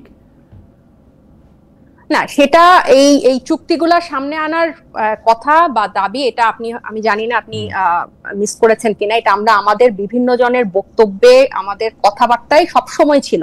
যেহেতু বর্তমানে সংস্কার এবং নির্বাচন এবং এই কেন্দ্রিক আলোচনা রাজনৈতিক প্রাঙ্গণে বেশি হচ্ছে, হয়তো এর মধ্যে আপনি শোনেন নাই, কিন্তু এগুলো কিন্তু আমরা এনসিপি না, তার আগে থেকেই 5 আগস্টের পর থেকেই আমরা যেই প্ল্যাটফর্মে সংগঠিত হচ্ছিলাম, নাগরিক কমিটি, এরপরে এনসিপি, আমরা সবসময় এই চুক্তিগুলোর কথা কি আছে এগুলো আপনারা কিন্তু বলেছেন যে গত সরকার অনেকগুলি চুক্তি এরকম করেছে, কিন্তু এই সরকার যে এগুলিকে বাতিল করতেছে না, এরকম কথা আপনারা বলছেন, আমি আসলেই শুনি নাই। আসলে খালেদ ভাই, এই আপনার গত প্রোগ্রামের পরে, আপনার গত প্রোগ্রামটা আমি দেখছিলাম, এটার পরে এই চুক্তির প্রসঙ্গটা আসলে একটু আলোচনায় আসে বা আপনার মাধ্যমে। তো এটার আমি তো ডিটেলস এটা কেন সরকার করছে না, আমি সরকারের কেউ না যে আমি এটা আপনাকে বলে দিতে পারবো, কিন্তু এই দাবিটা আমরাও তুলে দিচ্ছি। আপনারা দাবিটা তুলছেন, আপনাদের অনেক ধন্যবাদ। অবশ্যই অনেক ধন্যবাদ আপনাদের। আমি পরের যে প্রশ্নটা করতে চাই, যে সম্প্রতি আপনি ঢাকা মানে সরকার ঢাকা বিশ্ববিদ্যালয়ে ভর্তির ক্ষেত্রে জুলাই আন্দোলনে নিহত আহত পরিবারের জন্য কোটা রাখায় আপনি এটার সমালোচনা করেছেন। এখন প্রস্তাবিত বাজেটে আমরা দেখছি আয়কর মুকুফ সংক্রান্ত সুবিধা পাবেন যুদ্ধাহত মুক্তিযোদ্ধাদের পাশাপাশি জুলাই যোদ্ধারাও। এই বিষয়টা আপনি কিভাবে দেখেন? কোটার বিরুদ্ধে যে আন্দোলন, তাতে সাফল্য আসা পরে নতুন এক ধরনের কোটা, সেটাকে কিভাবে দেখছেন? আপনাদের এনসিপির এইটাতে আসলে মন্তব্য কি? জুলাই আন্দোলনের আহত নিহতদের পরিবারের জন্য কোটা রাখায় আপনিও সমালোচনা করেছিলেন, কিন্তু এইটা আমরা দেখতে পাচ্ছি যে সরকারের মধ্যে থেকে এইটা আমরা আবার পাশাপাশি দেখতেছি যে জুলাই আগস্টে যারা সত্যিকারের আহত নিহত হচ্ছেন তাদেরকে টাকা পয়সা দেওয়ার ব্যাপারে আমরা একটা ঝামেলা দেখতে পাচ্ছি। মানে এটা কেন? মানে যেই জিনিসগুলি নিয়ে আসলে বিতর্ক তৈরি হবে আরো অনেক বছর পর পর, এমনকি এটা জুলাই স্পিরিটে এগেছে চলে যাবে, সেগুলিও করা হচ্ছে, এটাতে আপনারা আসলে কিভাবে দেখেন? খুব অল্প কথা যদি বলেন, লম্বা প্রশ্ন করার জন্য। না, হ্যাঁ, এটা আমাদের যখন আহ্বায়ক সাহেব প্রধান উপদেষ্টার সাথে দেখা করলেন, যখন ওনার পদত্যাগের একটা গুঞ্জন উঠেছিল বা হোয়াটএভার, তখন সবগুলো রাজনৈতিক দলে দেখা করেছেন। আমাদের কিন্তু ওনার সাথে দেখা করার পর প্রথম আমাদের কিন্তু দাবি ছিল এটাই, যে এই জুলাই শহীদ পরিবার এবং আহতদেরকে যে সঞ্চয়পত্র, মাসিক ভাতা, এককালীন টাকা দেওয়ার কথা ছিল, এটা যাতে বাস্তবায়ন হয়। এটা কিন্তু থেমে আছে, এবং এই বাজেটেও কিন্তু 405 কোটি টাকা তাদেরকে বরাদ্দ করা হয়েছে, এবং গ্যাজেটভুক্ত যেসব শহীদ পরিবার আছে, আহত যারা আছে 12,000-এর মতো, তাদেরকে ফ্ল্যাট দেওয়ার কথাও বলা হয়েছে। এবং এই যে জুলাই আহত বা শহীদ, এরা কিন্তু বেশিরভাগই হচ্ছে তরুণ এবং ছাত্ররাই, এবং তাদের ভবিষ্যৎ, অনেকের কিন্তু একেবারেই কর্মক্ষমতা চলে গেছে বা আংশিক আছে। তো এই ব্যাপারটাকে, তাদেরকে সাহায্য করার ব্যাপারটাকে অবশ্যই আমরা সাধুবাদ জানাই, কারণ দীর্ঘ একটা স্বৈর শাসকের পতন হয়েছে বা বাংলাদেশ মুক্তি পেয়েছে এদের বিনিময়। তো এটাকে অবশ্যই আমাদেরকে অ্যাকনলেজ করতে হবে। আমরা এনসিপিও এই গণ অভ্যুত্থানের পরবর্তী এটার স্পিরিট ধারণ করে করা একটা দল, আমরা তো অবশ্যই এটাকে সাধুবাদ জানাবো। এবং পাশাপাশি এই বাজেটে যেগুলো বরাদ্দ করা হয়েছে, মাসিক ভাতা, সঞ্চয়পত্র, ফ্ল্যাট, যেটাই হয় সেটা যাতে অবশ্যই বাস্তবায়ন হয়, সেটা যাতে এই রয়ে না যায় আর কি, যে জাস্ট বাজেটের মধ্যে সীমিত না থাকে। ঠিক আছে, আমি শেষ প্রশ্ন আপনাকে করছি। এই প্রশ্নটি আসলে আপনাকে এটি একটি বোনাস প্রশ্ন, এবং যেটি আসলে সাইদ আব্দুল্লাহ আপনিও এটি জবাব দেবেন, আপনারা 1 মিনিট করে সময়। সেটি হচ্ছে, সম্প্রতি জামায়াত নেতা এটিএম আজহারুল ইসলাম যুদ্ধাপরাধ মামলা থেকে বেকসুর খালাস ও মুক্তি পেয়েছেন। এতে উচ্ছ্বসিত জামাত শিবির, আপনাদের কোনো নেতাও আসলে উৎসাহিত, মানে উৎফুল্ল, সরকারের উপদেষ্টারাও এদের মধ্যে থেকে কেউ কেউ আছেন যে এতে খুবই উৎফুল্ল। এই রায়ের প্রতিবাদে যারাই কর্মসূচি পালন করতে গেছে তাদের উপর হামলা করেছে কোথাও কোথাও জামাত শিবির, এরকম খবর আমরা পড়েছি। এই বিষয়টি এনসিপি আসলে কিভাবে দেখেছে? মানে এটি কি হামলার খবরটি ভুয়া বা হামলা আসলেই করেছে? এনসিপি এটি নিয়ে আলোচনা করেছে কিনা যদি ছোট করে বলেন, এবং সাইদ আব্দুল্লাহর কাছ থেকে এটা আমি ছোট করে 1 মিনিট। এটা কেউ যদি এটার পার্সোনাল ওপিনিয়ন দিয়ে থাকে, মানে এটার রায়টাকে নিয়ে, এটা তার ব্যাপার, কিন্তু এইটার মানে বিচারিক প্রক্রিয়াটা ত্রুটিপূর্ণ ছিল। এই ট্রাইব্যুনালটাকে দলীয়করণ করার কারণে, রাজনীতিকরণ করার কারণে, এটা ত্রুটিপূর্ণ কারণে এটা তার এই রায়টা হয়েছে। কিন্তু তার মানে এই না যে যারা স্বাধীনতা বিরোধী ছিল, গণহত্যাকারীর সহযোগী ছিল, সেটাকে এটা দিয়ে আড়াল করা যায় ব্যাপারটা। জামাত মানে রায়ের প্রতিবাদে যারা কর্মসূচি পালন করেছে তাদের উপর হামলাটাকে এনসিপি কিভাবে দেখে? হামলা তো খালেদ ভাই, আমি যদি আসলে মানে কোনো হামলা সহিংসতা আমি পুরো অনুষ্ঠানে বলার সুযোগ পেলাম না। প্রায় একটা গ্রাফ দেখছিলাম আপনার অনুষ্ঠানে বসার আগে, প্রায় 618টা সহিংসতা, 93 জন খুন একটা বড় রাজনৈতিক দলের হয়েছে, একটা গ্রাফ দেখছিলাম এনসিপি, বিএনপি, জামাত। তো কোনো সহিংসতাই আসলে কাম্য না এবং মারামারি কাম্য না, কারণ সেটা এই যে দ্বিমত পোষণ বা অন্য মত বা ভিন্ন মতের কে দমন করা, বিরোধীকে দমন করা, এই কালচারটা থেকেই আসলে আমরা মুক্তি পেতে চাই। এবং এটাকে পুঁজি করেই কিন্তু, এগুলাকে বন্ধ করে, মারধর করে কিন্তু হাসিনা ওকে, আমরা এই প্রসঙ্গে একটু জনাব সাইদ আব্দুল্লাহ আপনাকে শুনতে চাই। এটি শেষ প্রসঙ্গ, আপনি যদি এক মিনিট বলেন। জি, আমার কাছে মনে হয় ক্রিমিনাল মামলার যে কোনো হিসাবটাই হলো যে আপনার বিয়ন্ড রিজনেবল ডাউট প্রুভ করতে হয়। হাসিনার সময় এই বিচারগুলো যেটা হয়েছিল খালেদ ভাই, যে প্রসিডিউরাল এরর ছিল, মানে গায়ের জোরে প্রসিডিউরাল এরর করে রাখার কারণে মামলাগুলো আলটিমেটলি যে ফলাফল হওয়ার সেটাই হয়। আমি এইটার প্রসঙ্গেই বলছি, এই জুলাই গণ অভ্যুত্থানের পরবর্তীতেও মামলাগুলা যেভাবে হচ্ছে বিভিন্ন জায়গায়, এই জায়গায় অনেক প্রসিডিউরাল ত্রুটি হবে বলেই আমার একটা অনুমান। ওই জায়গা থেকে শিক্ষা নিয়ে আমাদের যেটা করা উচিত, অফেন্স যেটা হচ্ছে, অফেন্সকে বিয়ন্ড রিজনেবল ডাউট যদি প্রুভ করতে হয়, মামলা যেন তেন ভাবে করে দেওয়া, যেন তেন ভাবে জোর করে এই শাস্তিটাই দিতে হবে, ওইটা করতে গিয়ে প্রসিডিউরাল এরর করা, এই জায়গাটা করা উচিত না। যেটা 2013 সালের রায় বলেন, সময় বলেন, এগুলা হয়েছিল। অফেন্স কি সেটা আলাদা ব্যাপার, রায়ের তো প্রসিডিউরাল ব্যাপারটা আলাদা। 2 নম্বর ব্যাপার বলে, এটাকে কেন্দ্র করে কেউ যদি প্রতিবাদ করে, তাদের যদি এইভাবে হামলার শিকার হইতে হয়, কোনো কিছু করতে হয়, এটা দুর্ভাগ্যজনক। এটা প্রত্যেকটা রাজনৈতিক দলের ক্ষেত্রে আমি যেটা মনে করি, বিএনপি, জামাত, এনসিপি, বাম, ডান, সবার জন্য সামনের দিনের বাংলাদেশে এই হাতাহাতি, মারামারি, কেউ একটা মতামত দিল তাকে যে মারতে হবে, ধরতে হবে, এইটা থাকা উচিত না। আমি 1 মিনিট সময় নিয়েছিলেন, জাস্ট একটা প্রসঙ্গ আমি মনে করেছিলাম যে আপনি ওই যে আর্টিকেল 70 নিয়ে যখন কথা বলছিলেন, আবার আপনি ব্যাক করতে চেয়েছিলেন, যেহেতু শেষই হয়ে যাচ্ছে, জাস্ট আমি একটা কথা বলে শেষ করে দেই। ওই জায়গার ক্ষেত্রে যে সব আইনেই যে মত প্রকাশ করার জায়গায় থাকলো না, ব্যাপারটা তো এইরকম না। লাইক এমন হতে পারে তো ধর্ষণের সর্বোচ্চ শাস্তি মৃত্যুদণ্ড নাকি যাবজ্জীবন কারাদণ্ড, এইটা নিয়ে আমাদের সংসদে একটা প্রাণবন্ত ডিবেট হইতেই পারে। সেই ক্ষেত্রে মেম্বার অফ পার্লামেন্ট যারা আছে প্রাণ খুলে কথা বলতেই পারে। একটা সময় ছিল যে রাজনৈতিক দল একটা স্ট্যান্ড নিয়ে নিল যে রাজনৈতিক দল এই আইনটা করতে চাচ্ছে যে ধর্ষণের সাজা মৃত্যুদণ্ডই হবে। আর্টিকেল 70 এখন যে অবস্থা আছে সেই অবস্থায় এটা আলোচনা হইতে বাধা নাই। আমি ওইটাই, আপনি যেভাবে বলছিলেন যে আসলে কোনো কিছুই করা সম্ভব না, আমি ওইটাই বলছি। এটা আমার কাছে কোনো কিছু মিনই করে না। এটা আমার কাছে কেন মিন করে না? আপনি যখন এটার মধ্যে থেকে আসলে এটা আইন করবেন, আপনি ভোটটা দিতে পারবেন আইনের পক্ষে বা বিপক্ষে, আপনি কথাই কইতে পারবেন, শুধু আপনি দাঁড়ায়া সুন্দর সুন্দর করে কথা কইতে পারবেন। অথবা ওই যে আমি মমতাজ, আমার প্রিয় শিল্পী, তার গানের কথা কইতেছিলাম, ওই গান আপনি গানটাই গাইতে পারবেন, আর কিছু করতে পারবেন না। আমি মনে করি বাংলাদেশের সংবিধানে যদি প্রথম পরিবর্তনটা করতে হয় সেটা হচ্ছে আর্টিকেল 70 রিপিল করা, এবং কোন ইফ এবং বাদ ছাড়া বাংলাদেশের, আমিও মনে করি এইটা ব্যাপকভাবে সংশোধন করা উচিত। এটা আমি নতুন বলছি না, সংশোধন না, এটা বাদ। আর্টিকেল 70 এটা পুরোপুরি বাদ দিলে, এটা পুরোপুরি বাদ দিলে এই সাবকন্টিনেন্টাল ভিউয়ে এইটা আপনার কলোনিয়াল মানসিকতার ভিউ, যে সাবকন্টিনেন্টের মানুষরা আলাদা রকম মানুষ। খালেদ ভাই, বাংলাদেশের বাস্তবতাটাকে আমরা যদি না বুঝি, বাংলাদেশের বাস্তবতা আপনি সাইদ আব্দুল্লাহ, আপনি বাংলাদেশের বাস্তবতা, বাংলা